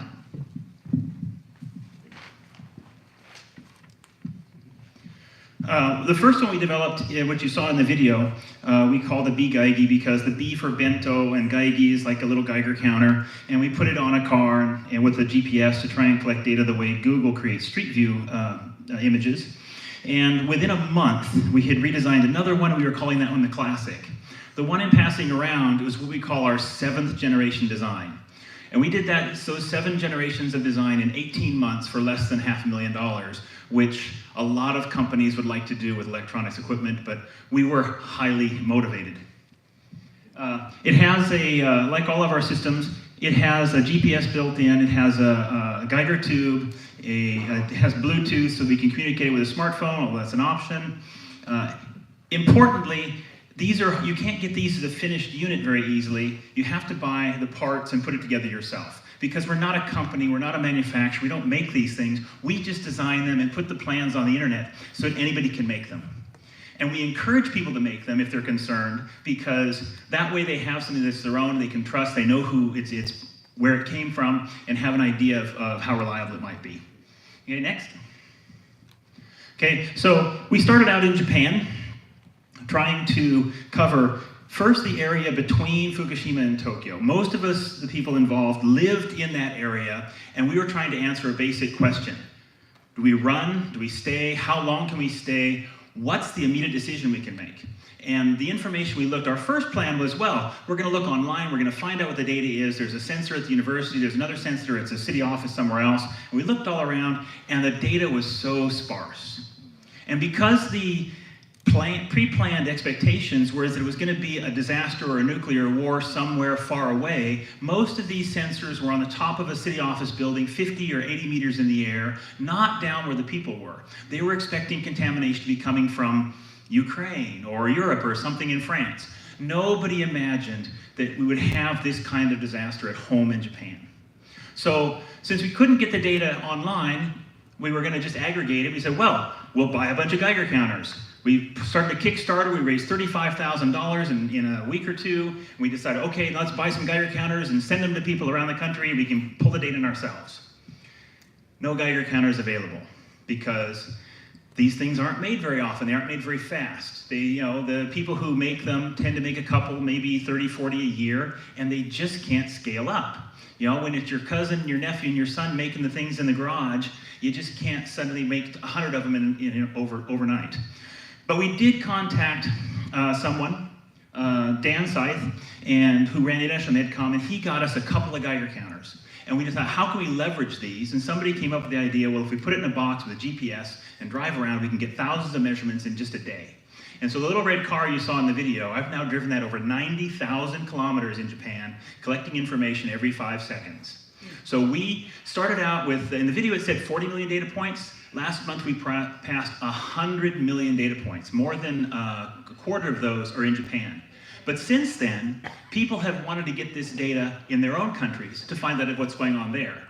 And that's important because in 2011, one of the things people asked me was what's the level? And I've got a Geiger counter now, I can tell you, it's this many microsieverts per hour. Is that contaminated or not? And I couldn't answer because I didn't know what the readings were 2 weeks before. I knew it wasn't a level that I would have to flee immediately, but I really didn't know. I later found out that the measurements I made on my front porch would be March 14th, were actually 4 times what they'd been the week previous. So there was contamination. I live in Chiba, which is one of the places where it's kind of the corner of the main contamination plume. But anyway, now we have over 100 countries and 100 million data points. The people in those other countries are mostly looking to have a baseline so that if somebody says there's been an accident or somebody from some foreign country has dumped things there illegally, they want to know what it was like beforehand so they have something to compare to. Next. This is one of my favorite slides. This was written by ASBE last week. And one of the important things that we are after is that the government had information. They were putting out information, but basically their message was, trust us, everything's fine, stay calm. And that trust was burned. It was lost, it was not recoverable. The industry in Japan, especially the nuclear industry in Japan, had a wonderful reputation. They did everything by the book. The public trusted them, the international community trusted them, the rest of the nuclear industry trusted the people in Japan. Before 2011, we thought it might happen somewhere. Some little country's going to buy a reactor from Russia and they're not going to run it properly, there's going to be an accident. Fukushima changed that attitude completely. If it could happen in Fukushima, if it could happen in Japan, it could happen anywhere. Okay, next. There can be no trust without transparency. You can't trust the information they're giving you when they just give it to you on faith. You need to have a basis, you need to have evidence, you need to have a way to verify often enough that when you don't have time, you can trust what they say on that instance. But without that transparency, you can't have someone check it very often. One of the things we do, everybody does, you get an application, you download it to your phone, there's a big, long legal document, and you say, I accept. But you haven't really read it. You're trusting that somewhere, you hope, there's some very conscientious person who reads those and would bring it to your attention if there was something bad in it. I used to be one of those. I spent every January reading terms of thing for software. Now I don't have time, I'm busy with radiation. Okay, next. We didn't just build the BGEIGs like you're going around. We built those to put on a car and measure the entire country. We also built a real-time sensor network. I like to say that the BGEIGs measure the radiation environment in space. They're going from place to place. And the fixed sensors, like that one standing there, or this one, they are mounted somewhere and they measure the radiation in time. And the idea is that you can look at this on the internet and see minute by minute what the radiation level was. Is it going up? Is it going down? When it rains, does it go up? When it snows? If there's a large change, should I look at one of the other sensors to see what's happening? Or should I pack the station wagon? So this is a map of, it's kind of, the map is faded out. The green outline is the current exclusion zone where you can't go without a permit in Fukushima. Each of the green circles is one of our sensors in that area. The ones with dotted lines around them are ones that had been offline for more than half an hour at the time this snapshot was taken. Next. That's me. And that's the nuclear, that's in the background there. That's the cover they're putting over the Unit 3 reactor to be able to clear fuel from the spent fuel pool. And what I'm doing is I'm mounting the sister of this prototype on a fence about 1,000 yards from the reactors. We got permission to do that, sort of. A friendly person in the prefectural government got us a permit to get in there, and he allowed us to put it on the fence. This is an evacuated elderly care facility that was evacuated on the evening of March 12th in 2011 and has been abandoned ever since. It's very unlikely anyone will ever return to this site. The current plan for this site, we put our sensor there. They said it'd probably be okay for 30 years because that's how long they think it'll be before they raise the buildings or do anything with it. Also, if you go online and you look for that sensor, it's a little bit hard to see because we have a policy of keeping all of the measurements on our graphs the same, so you can look from place to place and get a direct comparison. And if you look at that one, it's too far off the top of the scale to even register. You have to get a special view of it because it's about 70 times higher than the ones in Tokyo. Okay, next. This is a more close-up view of our latest prototype, which is the Solarcast Nano. This is a device which measures radiation with 2 sensors and is completely autonomous. Okay, it has a solar panel, it has a 3G wireless network, it has the ability to connect to something called LoRa. You put it outside, turn it on, and it just finds the network and starts sending data every 5 minutes for as long as it has sunlight. We hope that one there has been there since January. It's still sending data, and we'll be doing a second round of design on this next month. Okay. This is a satellite view from Google Earth of the nuclear power plant. So the kind of built-up area in the top center there, that's the Daiichi nuclear power plant. The green circle is the location of the abandoned elder care home. And the valley in between is going to be the interim storage site where they're going to put all of the material that they've removed from the grounds. In the cities where they've cleared up the dirt and scraped the houses and taken away all the things in the yard and they put it in bags, currently at about 9 million 1 cubic meter bags, they're going to store them there. Okay. It's kind of frustrating that we couldn't get permission to put the sensor actually at the plant or at there and get official approval and say, have a certificate and say, go there. We kind of got one guy who said, I'll look the other way while you go mount it on the fence. And while we did that, we really are looking for something with more cooperation. We've been talking to Tokyo Electric Power Company about putting our sensors in their plant. Just let them put it there. We'll take solar power. We won't even get the electricity from you. And they're like, oh, that sounds reasonable. We'd really like to do that. That sounds good. 4 years now we've been hearing that sounds like a good idea with no movement. Next. This is December of last year.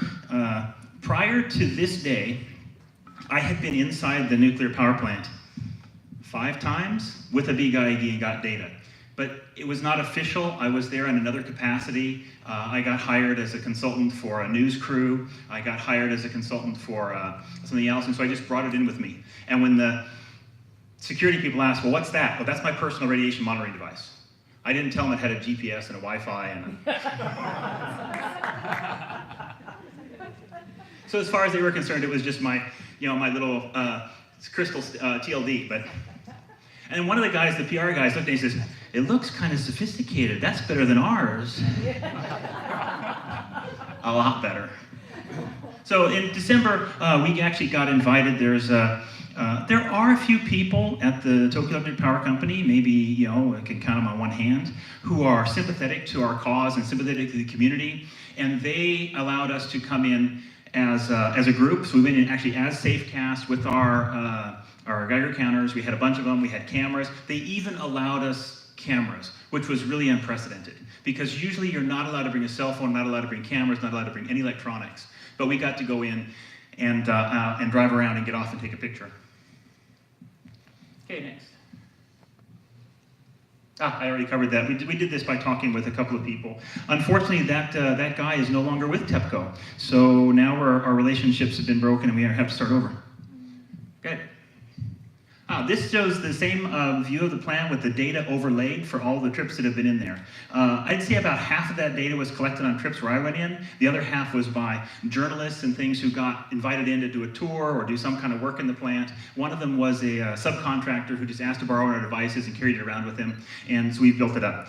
The colors you see there, the red is higher than most any place outside of Fukushima. The yellow is higher than you'd find almost anywhere, and the white is just basically off scale.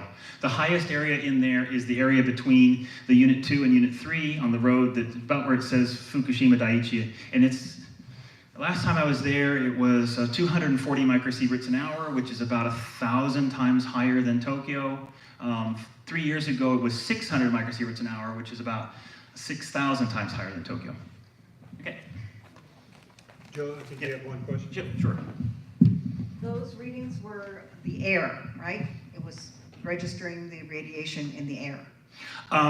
Those readings are typically at 1 meter high. You'd have to look at the, but they're reading the gamma radiation. There was, I mean, one of the things people ask me, like, when you go in there, did you have to wear the gas mask? Did you wear the suit? Did you wear all this stuff?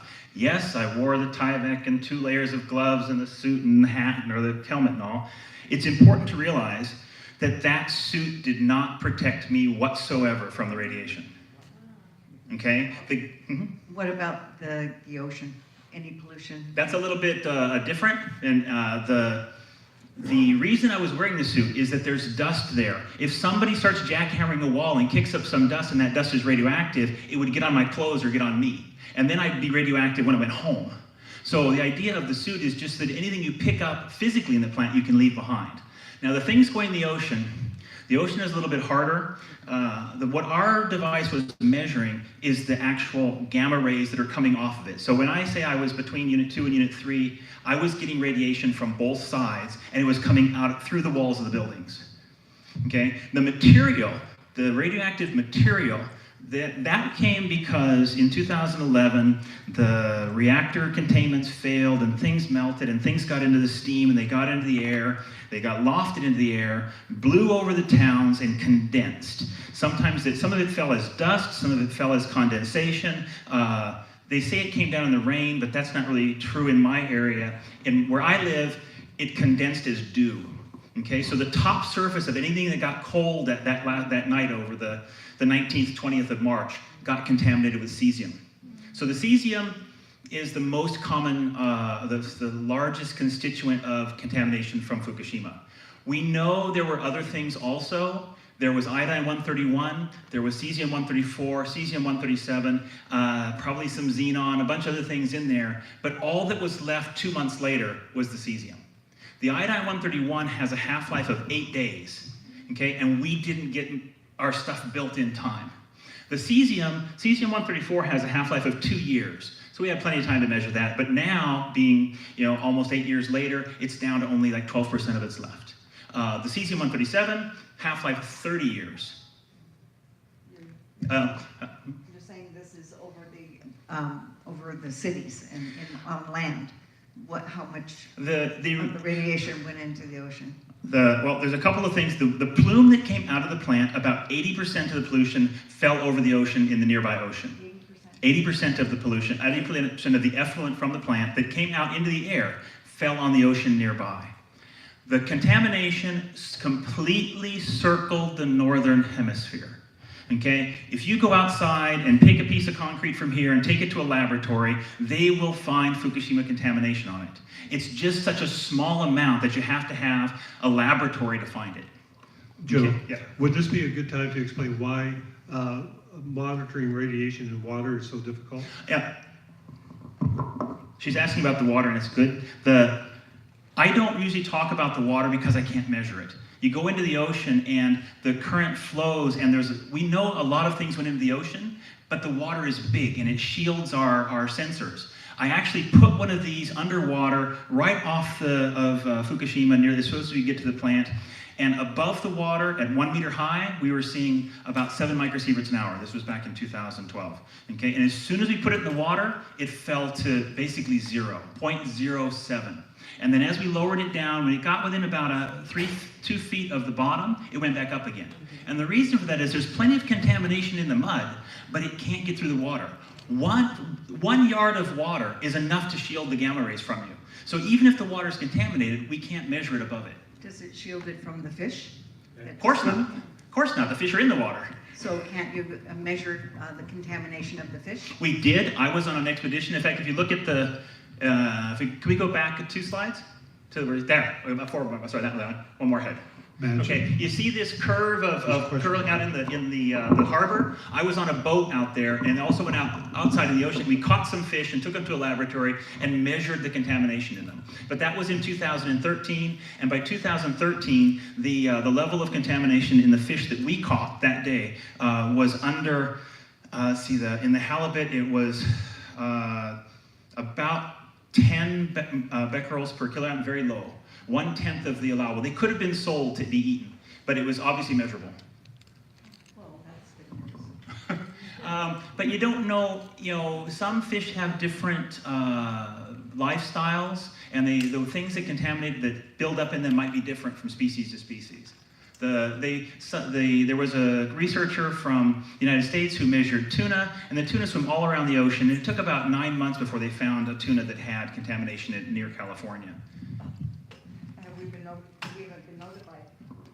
We haven't been notified. No, we were. Yeah, It was in the papers. Yeah. Okay, hey. Can you explain a little bit about the difference between the radiation that you would have, basically, that's just traveling up off the ground or up off surfaces versus particles that might be ingested? Well, okay, the difference here, this is what the fundamental difference between radioactivity and radioactive material.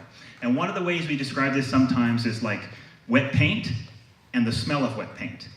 Or, then sometimes I'll use a little more, less child-friendly description. But, so the difference is that the material that came out of the plant, got on everything, and everywhere it goes, it's glowing in the gamma and in the beta spectrum. But the stuff coming out of the plant pretty much stopped coming out, at least into the air, in probably early May of 2011. Most of it came out in the first couple of weeks. There's been a little bit that's come out, and there's been constant flow of water through the plant. Every time it rains, some of that stuff gets washed into the ocean. But the amount of contamination that's gone in the ocean in the last 7 years is a small fraction of what came out in just a couple of days or a week back in 2011. Sorry, did that cover it? Not really? I was trying to get a better understanding of the long-term health effects associated with particles ingested versus just, having a temporary dose. Well, there's a big difference because, if you, walk into a doctor's office and say, I need a chest x-ray and I want you to look through my body and throw x-rays through me and get an image, and they dose you with this huge amount of x-rays, and you consider that a big risk. Now consider strapping that x-ray machine in a backpack and carrying it around with you and keeping it turned on. That's the difference. So, yeah. Speaking more about water, Tom Palmisano did admit that on an ongoing basis, they are releasing radioactive water into the ocean. Here or in Fukushima? Here. Okay. And he said that is on an ongoing basis, because whenever, I don't know, the wet pools get a certain amount more than they can handle, they have to release it. So they do that. He said it meets EPA standards. I don't know, so that means somebody's measuring it. No, it doesn't mean that. It doesn't mean that anybody's measuring it. Right. Well, I guess I'm being facetious. They're claiming that somebody's measuring it, so that means they should be able to show figures. When I look on their website and ask for the figures, I'm still not coming up with anything satisfactory. I believe also, I'm sure they wouldn't take into consideration the fact that they're not calling it drinking water, but now it has become drinking water. Wouldn't it be considered that because now we're using desalinated water for our drinking water in California? You want the bad news or the worst news? All of it. Yeah, give me the... Okay, the bad news is that when these things were described to me back when I was a young engineer, or started learning to be an engineer, the basic story was that nothing comes out of a properly working plant. Nothing comes out unless something's broken. We now know that's not true. Okay, there's a certain amount of small things or small amounts of things that come out even in a properly operating plant. When they open it up to refuel, there's things that happen in the water when it's in the loop, and some things transfer over, but that's really minor. Okay, in the case of like from Fukushima or Chernobyl, huge amounts got in the environment, huge amounts got in the ocean, huge amounts, enough that you can measure it anywhere in the northern hemisphere. The worst news is that when you plot the amount of cesium-137, which is the primary contamination from those in the ocean, it's a small fraction of what's already there from weapons testing. When the United States and China and Russia and the other places tested weapons in the air in the 1950s and 1960s, they spread more contamination than Chernobyl, than Fukushima, than all those other things combined, than Sellafield, all those things combined. Here you're talking about. Everywhere. Okay, the people are shocked to hear that when they say, well, aren't you afraid going up to Fukushima? And I said, well, I don't go into the power plant very often, and the places I'm going, you know, it's typical of California in the 60s. The level of cesium-137 contamination on California peaked in 1964 and was worse at that time than Tokyo was in 2011. And tell them why. Because of weapons testing. Right. Because they blew up, they set off atom bombs in the air, in the high atmosphere. It spread all around the northern hemisphere and landed. And a couple of the younger people, in 2011, they asked, well, we don't know what to do because this has never happened before. This has happened before. We've had this kind of contamination. I bring out an episode of The Twilight Zone from 1962, where they're set in the future, and they say, how much strontium-90 was in your milk this morning? How much cesium-137 is on your garden? So somebody knew about it. Maybe not the general public, because it wasn't widely publicized, or they said, oh, don't worry about it, it's not important. Okay? In 1997, there was an episode of Law & Order in New York, where the solution of the crime hinged that the counterfeit wine had cesium-137 in it from Chernobyl. Then that proved that it wasn't as old as the counterfeiter said it was. So at least one writer in Hollywood knew that cesium contamination was all around the world, even in 1997. The amount that Fukushima added to the Pacific Ocean is larger than the amount that Chernobyl added, only because it's on the Pacific Ocean. But there's also Sellafield. There are hazards to the environment from radioactive materials all over that we don't necessarily know about. People move radioactive materials from factory to hospital to do nuclear tests, or to do nuclear therapy, or to do certain kinds of therapies. What if one of those trucks gets hit by another truck? What if somebody steals the truck? We've had a couple of those instances in Mexico just in the last couple of years already. So, Joe, there's one point that I think that would be helpful to explain. Monitoring. About monitoring. is you said that was at the fence at about 2.5, 3 feet high. And so why is that important? Which? Monitoring at a certain level. Oh, why do we monitor at 1 meter or about 3 feet high? And that has to do with the standard. Okay, the way we measure radiation, we measure the activity of a substance in curies in the U.S. or in becquerels in the rest of the world. They're both metric, but the Americans just want to be different. I used to use curies all the time. And that's the amount of radioactivity coming off the material.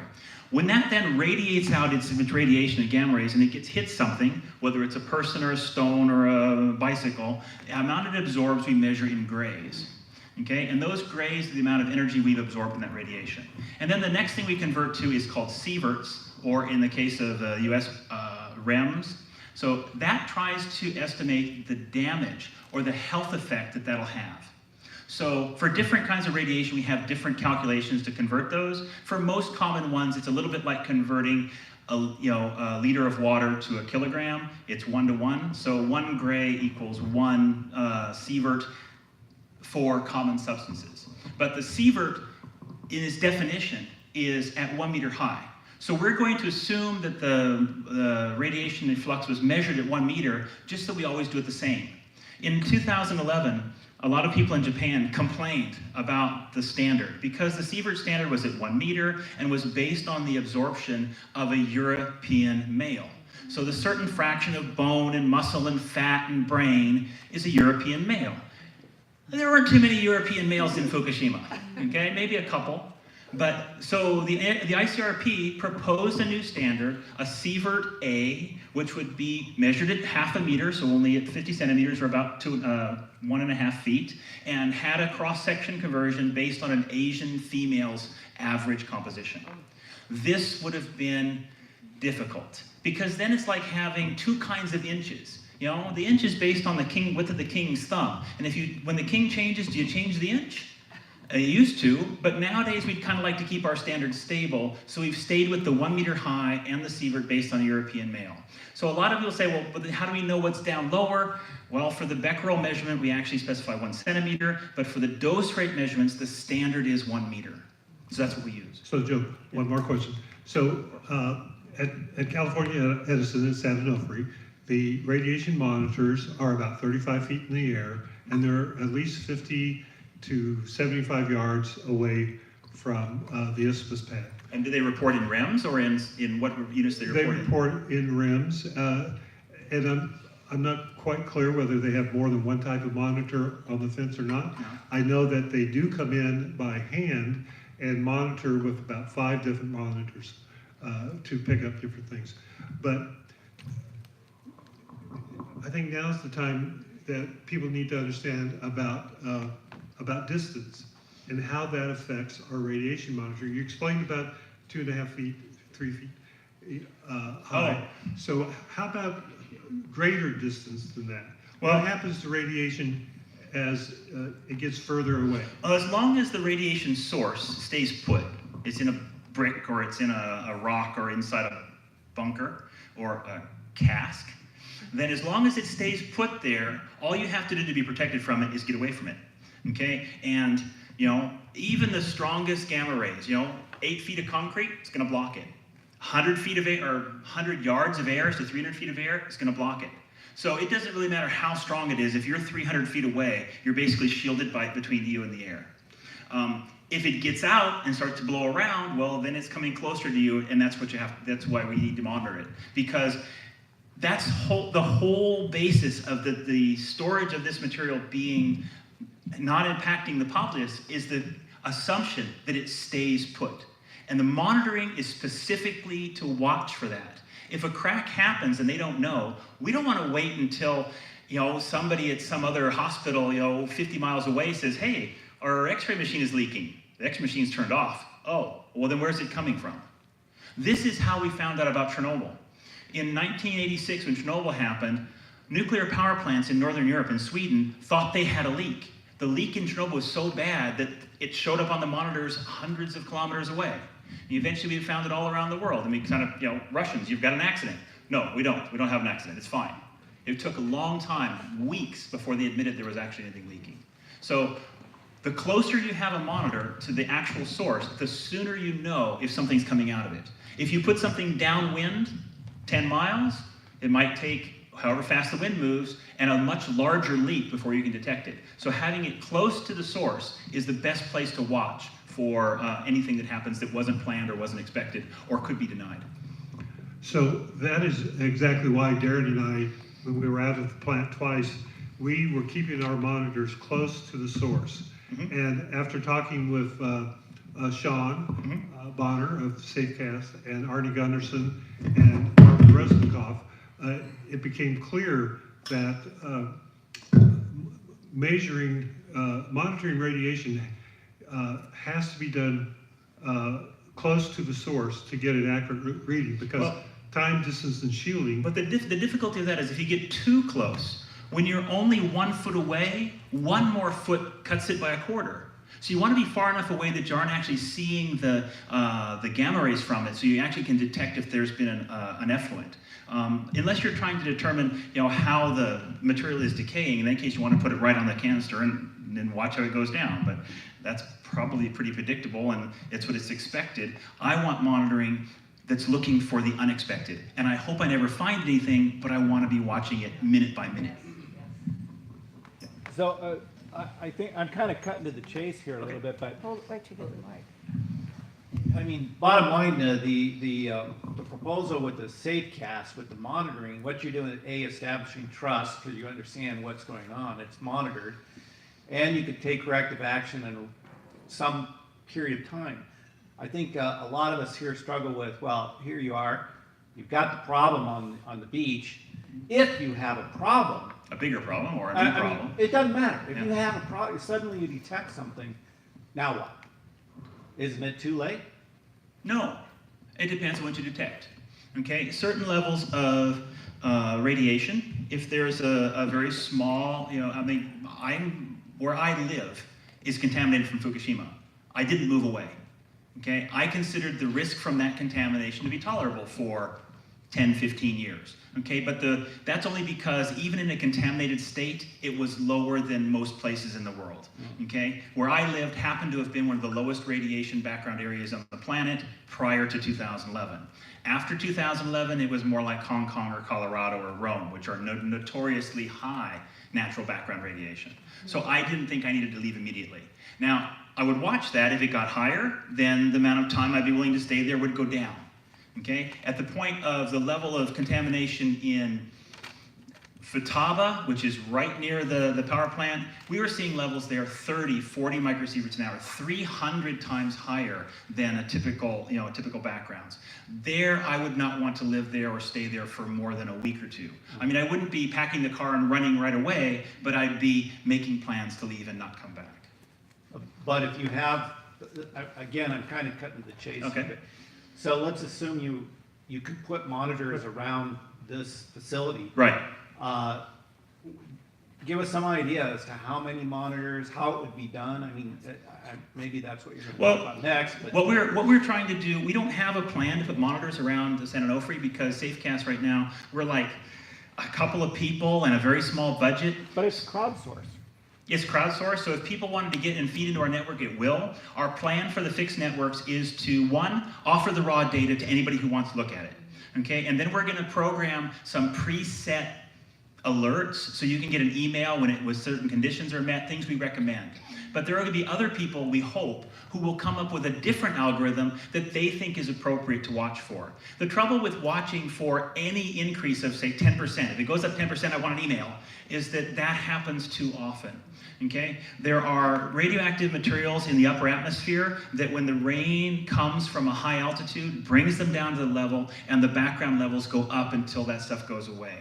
Okay? There are certain things that happen in California when the Earth moves and radon is released, and there's a small bump in the background radiation levels that may last for a day or so. So we need to learn what kind of things we're going to see in that monitoring and come up with an algorithm. We also want to have enough sensors that we can not key on one sensor. You got to have it backed up by another one so that this one isn't one that is broken or somebody's messed with. Somebody gets a good idea and they go walk up and they put a smoke detector on it and it goes to the roof. But if it's only one monitor, we probably don't want to have an alert on that. But if you are edgy, you can write your own program, you could just key it on just that one sensor. I would want to have multiples that sort of reinforce each other. So just to let you know, on my website, Rose, there is a plan for how we could monitor safely and try to set up an early warning system. Well, we could, from what I understand, anybody can build one of these things. It's open source on how to build it. Not only can anybody build one, but get the kit and get a couple people together and all come teach the class for the build it for free. Exactly.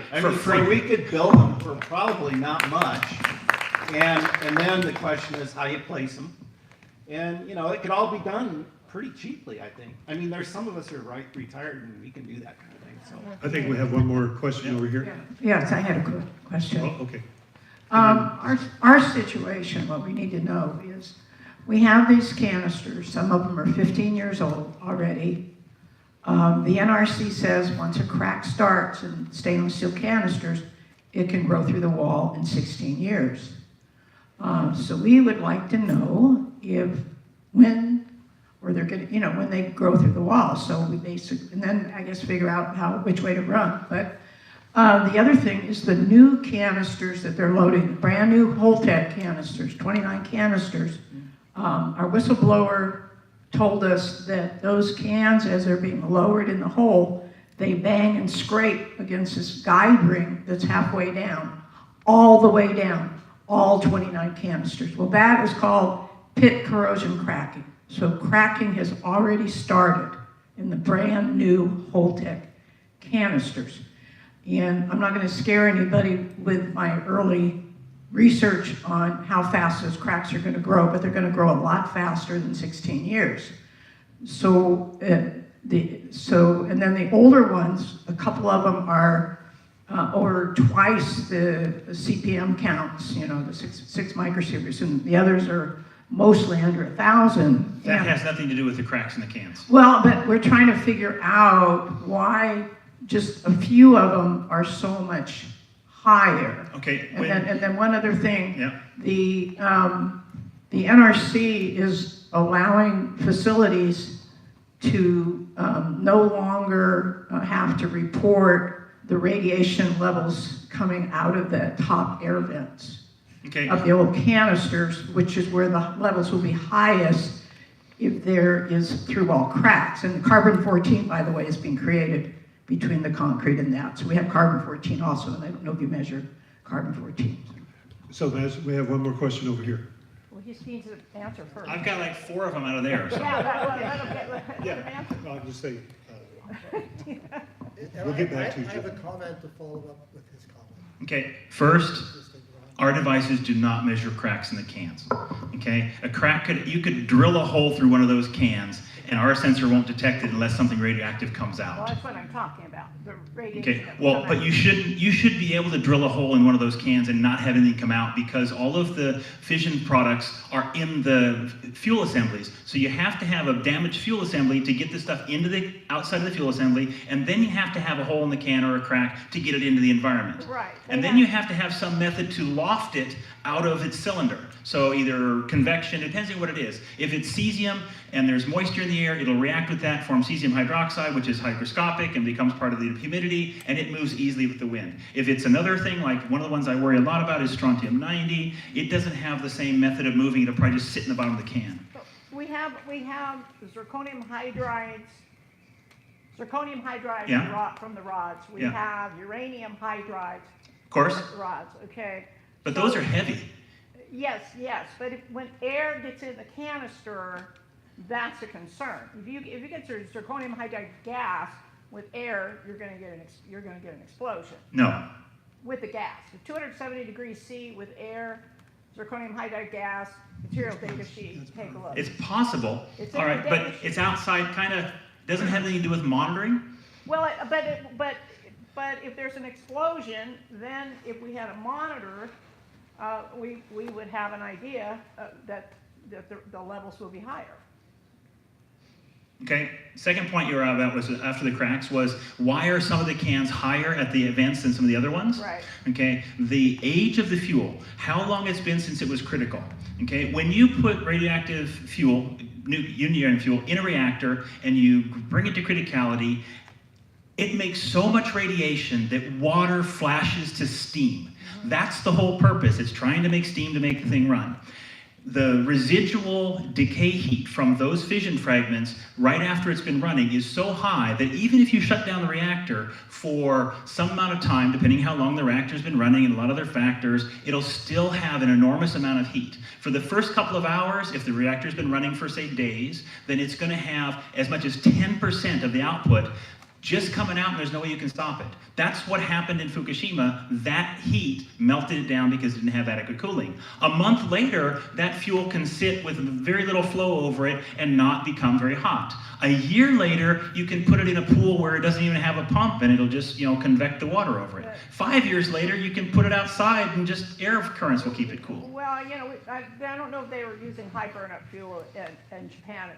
We were not. Yeah, okay, we are. Pretty much all of it is medium to high burnup fuel. So we're full of hydrides, and they're loading them hotter, much hotter, less cooling time than Fukushima. I studied the Fukushima cast.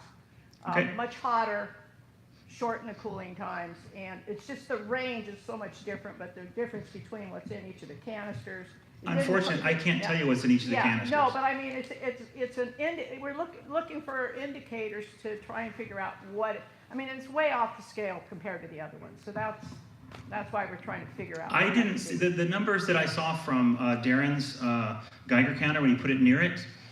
didn't alarm me. I mean, if you go to a reactor and you put it near the fuel, you're gonna get a lot of radiation. No, it's not about the level as much as the major contrast between the level that was coming out of the other ones that should have been comparable. When you're a foot away from the radiation source, 2 feet causes a 75% drop. So just inches can make a difference. When you're 100 feet away, 1 more foot is not even a 1% change. It's being really close to it like that, it's hard to predict where the high hotspots and stuff are gonna be. I mean, there's complex geometry. There may be a passage for the air that allows the gamma rays to come through, and so the concrete you're looking at is only a foot thick, and over here it's 4 feet thick. I don't know. There's any of those things could contribute to wildly different readings that close to the storage. Okay. So, Donna, just so you know, I talked to Edison again today. To who?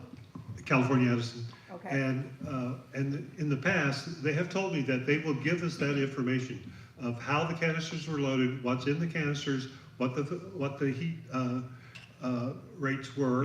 And so in a meeting in the future, I think we'll be able to have is that we will be able to discuss this more thoroughly. And the good news is that Joe will be coming back in January, in which case we're going to gather up a lot of this information, have a chance to look at it, and then we'll know a lot more. We'll be able to talk a lot more specifically about these types of issues. Not always. Even if you know how long it's been since the fuel was in the reactor, you don't know if that fuel came from the center of the core or the edge of the core. And if it's in the center, it has a lot more fission fragments in it than it does if it was at the edge. So even if it's from the same batch and spent the same amount of time in the reactor, I don't know what they do at this plant, but in some of the ones in Japan, they were doing throttling of the reactor by pulling out some of the rods in certain areas or pulling out only part way. So the position in the reactor, how long it was there, it's really difficult to know, and I've never seen a publication that sort of brings that out. Okay. Let's go talk. Yeah, one comment on the cracks. My talk had 3 parts. You got to hear 2/3 of it. If you're interested in the cracking stuff, I'll be happy to give it to you whenever we're done with the discussion here. There was 2 more questions. Did you ask them? Eric, did you have a question? Yeah, I still do. Yeah. Okay, thank you. So regarding the, just to go back to the Safecast data, and I do understand what the purpose of having thousands of people or how many ever you have walking around with them, but with that in mind, what does Safecast do to minimize its any poor readings or inaccurate readings? I mean, at what level of confidence is each of these devices calibrated to where somebody can put it together and get an accurate reading? Okay, this is an important question because each of our devices is not calibrated the way some older devices are. In fact, I characterized these devices quite well. We've sent representative samples to different laboratories. There have been ones that went to the national laboratory in Japan and in Germany and 2 in the United States. And so we're very confident that the few we've tested are very consistent. Traditional regulations on calibration required, like every 90 days or every 6 months, if it was for civil defense or something, to measure I'm sorry, required by who? Required by, in California, by the Civil Defense Authority. I don't know who it is now. I haven't been here for like 30 years. But I noticed some stickers on some of the ones I saw today, and they were calibrated this month. And I looked at the box, and I thought, well, it's got a needle. When you got a needle, that means there's a spring. When there's a spring, there's a coil that pushes it over. And when there's a coil, there's got to be an integrator, it's got a capacitor. That's subject to humidity. And the spring is subject to rust. If I had that Geiger counter, I'd want it calibrated every month. But this has none of that. It's fully digital. Being fully digital, there's none of that stuff to change. It either works or it doesn't. The only thing that changes its sensitivity is the size of the sensor. And that's made out of stainless steel. And it just doesn't grow and shrink. From one device to the next, it's very consistent. So consistent that the largest factor in the uncertainty of our measurements is the user. If somebody puts it lower than they're supposed to, or they put it higher, they put it in their trunk instead of putting it on the outside of their car, or if they've got an agenda, so they put it in a bag or a lead film shield and drive around and say there's no problem because look, the radiation's low. Or if they've got the opposite agenda and they put a little bit of dust from Fukushima on it and drive around and say, oh look, the radiation's high. The way we assure against that is multi-layered. One, we have lots of people measuring in similar places. 2, we have a moderation process. Every time somebody sends data to us with this, it comes to a group of trained people who look at it to decide if we think that those measurements are reasonable. And the first thing we look at is who sent it to us? Do we know that person? Have we seen data from them before? Is there other measurements in the same area from a different person on a different day? And are those within the same range? If it's kind of what we expect, then we pass it through. If it's got something unusual, we got one from Gene a couple of months ago where it had a huge spike on it. And click a button, send a mail to the person submitting it. What's with this spike? What do you think happened? Was there an X-ray machine involved? And sure enough, he'd gone through security and put the machine through an X-ray machine and made a huge spike. No, I didn't do that. Oh. I was using my crutches, and California Edison took my monitor from me and put it through the radiation machine while it was turned on.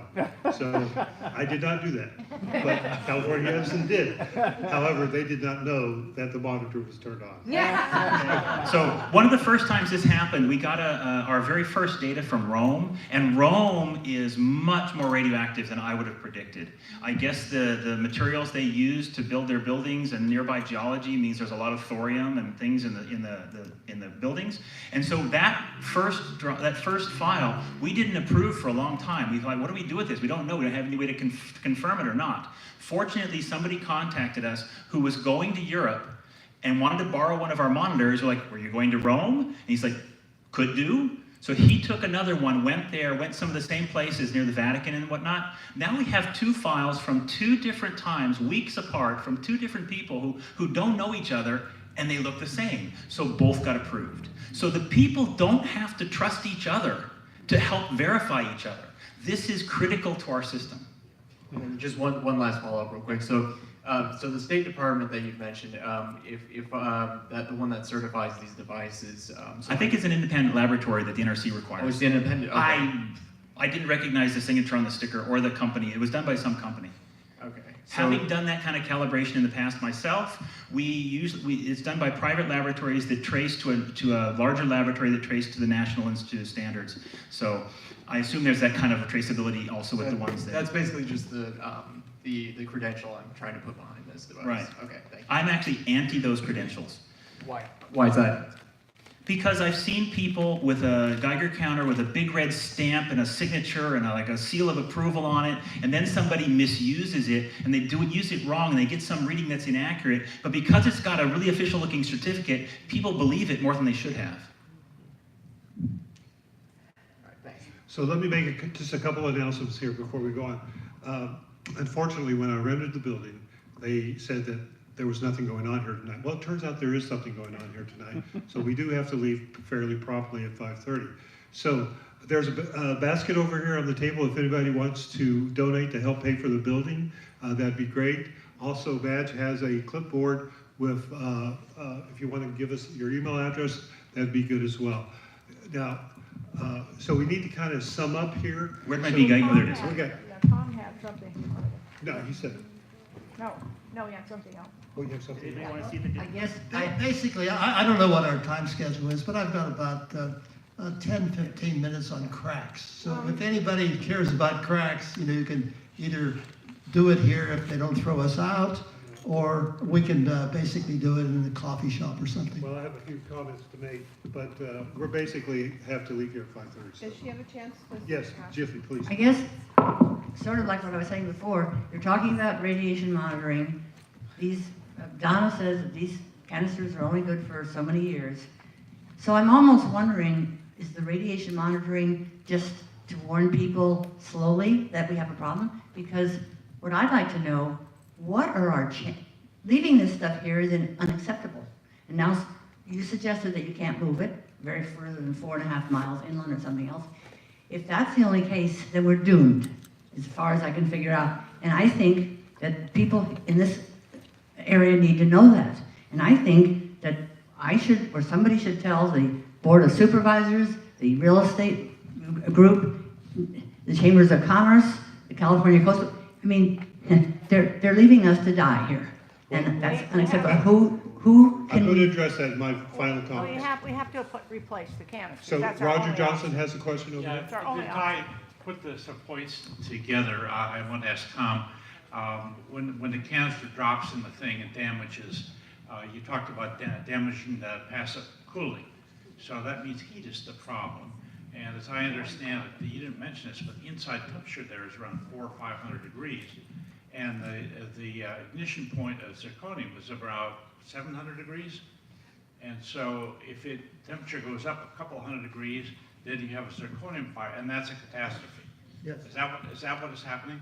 That's a danger, yes. If you're on the mic. So in other words, You're on the mic.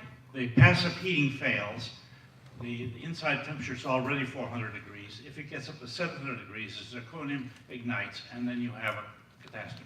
Yeah, they have Is that what's- basically the kind of thing that would have shut down Tokyo. So you have to be careful about the thing. That's why a little bit later we'll talk about cracks. And I think there's some really important information that you need about cracks because it's different than anything you may have thought. Well, we have people watching online, so it would be better to do now than in a coffee shop. Well, fine, I'm available. You know, we have to leave at 5:30, Donna. It's 5:15. 5:20. One of the things about monitoring, I'd like to thank Safecast for putting this solar cast in my backyard. If you would like to see data from this device, go to sanonofre.com/radiation. If you would like to help purchase 4 of these that Sean Bonner said he would give us if we came up with $8,000 and spread them around our community, I'd really like anyone here that can afford to go to safecast.org and put some money towards San Onofre radiation monitoring. So we can, Sean said we could have 4 more of these, so. I don't think there's a limit. Yeah, well, that's, Well, that's a good start. It needs to be said that we don't have that set up with them, so if you just send them money, we don't Tell have. them it's for San Onofre. We don't I'm have sure that they'll- dedicated at this point, so we'll let you know. The other thing I'll tell you is that on all things donations and financial, I'm completely allergic. So I just let the other people in Safecast handle that. And we'll talk to Sean. I just do the hard work. sanonofre.com/radiation. Thank you, everyone. If you want the crack thing, I can do it in 5 minutes, no problem. Go. Can you turn that on, back where we were? Harry, can you go back to the other PowerPoint? Yeah, there you go. It's about 2/3 of the way through. No, he wants to know the name of it. That's That's it right there. Yeah, near the end, about 2/3 of the way down. Keep going, keep going, keep going. A lot more. Keep going. Keep going. Keep going. We already saw all this. Yes, Keep that's going. what, that's keep going. Keep going. Keep going. Keep going. More. Keep going. Keep going.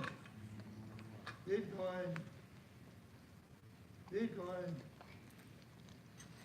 Oh, there, stop. Here's the basic idea. You have this thing that's either in free fall, and as it's going down, it's rattling around, getting scratched up. So the question is, how much of the scratches? And you also can have the thing just sitting there, not falling, and it's going to get a big gouge in it. Okay? There's a machine there, that's like a ball of hard stuff. And what you do, the way you measure what's happening to things, you measure the hardness of it, is you push down on the ball with a certain force.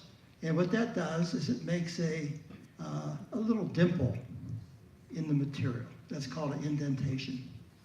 And then in the bottom part of the thing, you see a little circle there. That's the size of the indentation. Got it so far? So you got two dimensions you worry about. The size of the ball and the size of the indentation. That's it. So what you do then is a little bit of algebra, and I won't go through the algebra here because it doesn't take long, but it's a little bit of a complicated equation. That you get a certain number,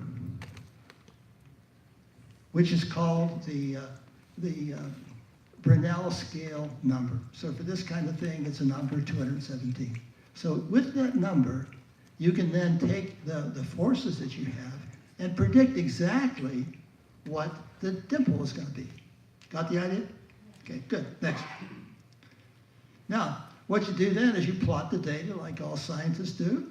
You have two axes. One is basically the percentage of the weight that's being held up by that particular dimple being created. And the other axis is how deep of, let's call it a gouge do you get. That's what it looks like, okay? So next, what this shows is that 2/3 of the stuff there is in the kind of pink, okay? That stuff says that, that more than 1/3 of the thickness of the canister is gouged. That's how deep the gouges are. Wow. Everywhere in there. So we're not talking about, this is not a minor, this is a big league, almost can opener kind of gouge, okay? Any questions on that so far? Good, pretty clear. So basically it says, hell, this is a big deal. I haven't heard anybody talking about this. I mean, in terms of really thick. Now, Donna, this stuff is essential to Donna because, you know, she's basically going to take this data and then say what it means. But what could happen is if you have a big gouge in the thing, and if the thing is going to the bottom, okay, that thing's going to pop open like a can opener. So this is not good. And if you don't have if it goes down successfully and you have a big gouge in the side, but the thing rattling back and forth against the walls, what's going to happen is this corrosion is going to get started everywhere where the darn thing contacts the walls. Next. So we have to figure out how much tilt you have there. This is a little next thing, a little exercise in higher math. Next. There you go. Forget all that, but there's an equation you get there. And then this basically says that the angle of the thing is going to be about 3 degrees. So it's a very small angle, okay? And what happens is that angle is going to determine how much force is on the bottom of the canister and how much force is against the wall.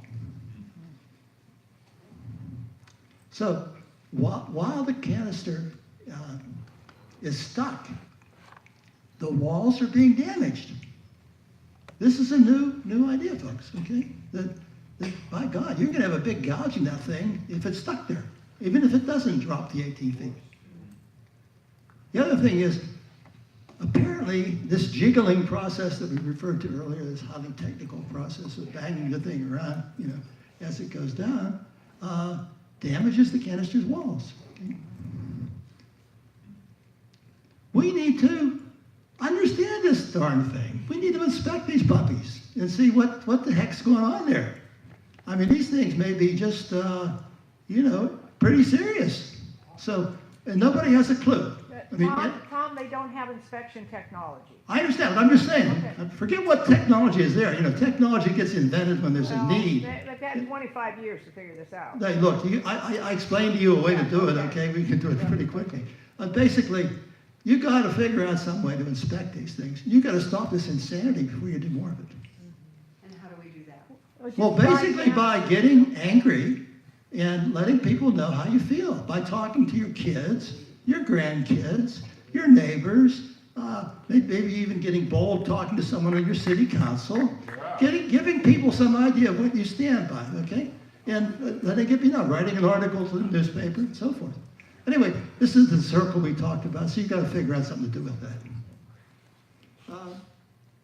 So before you go ahead and do more of this stuff, okay, figure out what you're doing here.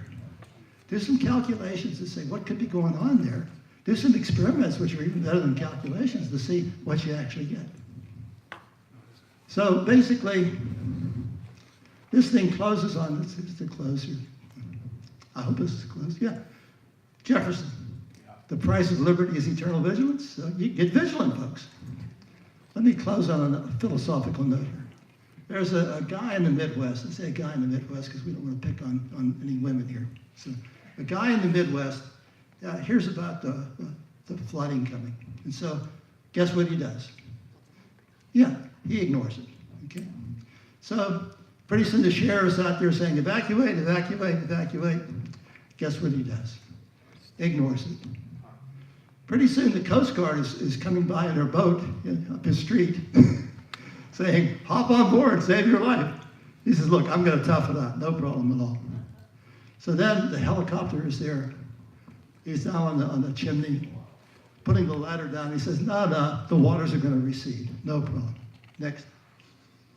The story continues. This is for the theologically challenged among you. This is the spiritual center. So basically, this is at the pearly gates.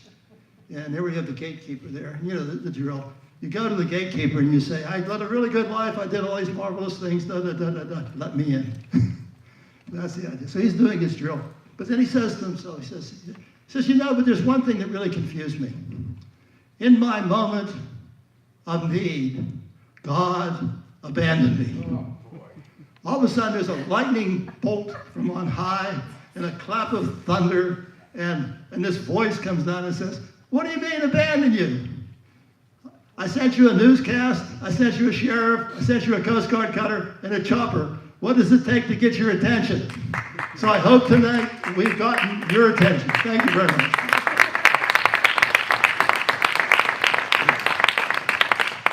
So before we get to the pearly gates, we have a plan. And the plan is to take this information and go to the cities, just like you were suggesting. So Charles, Nina, and I, we've been working along with some others. And if you're interested in going to talk to your city council, make sure that we are aware of who you are and give us your name. Maybe we can get that list and you can put an X by it so that we know that you're interested. But we are planning to take this out and go to the city councils and try to get local cities to pass an ordinance that, first of all, we cannot accept the building of a nuclear power plant without having an ethical approach to that building. And number one is a hot box or some way of dealing with a canister that's having a problem. And the second thing is that we're demanding real-time, independent radiation monitoring so the public has this access to this information. And the third thing is if you want to be part of this, what do you call it, community science? What do you call it now, your new term? Community science. Community science. Then get one of these monitors.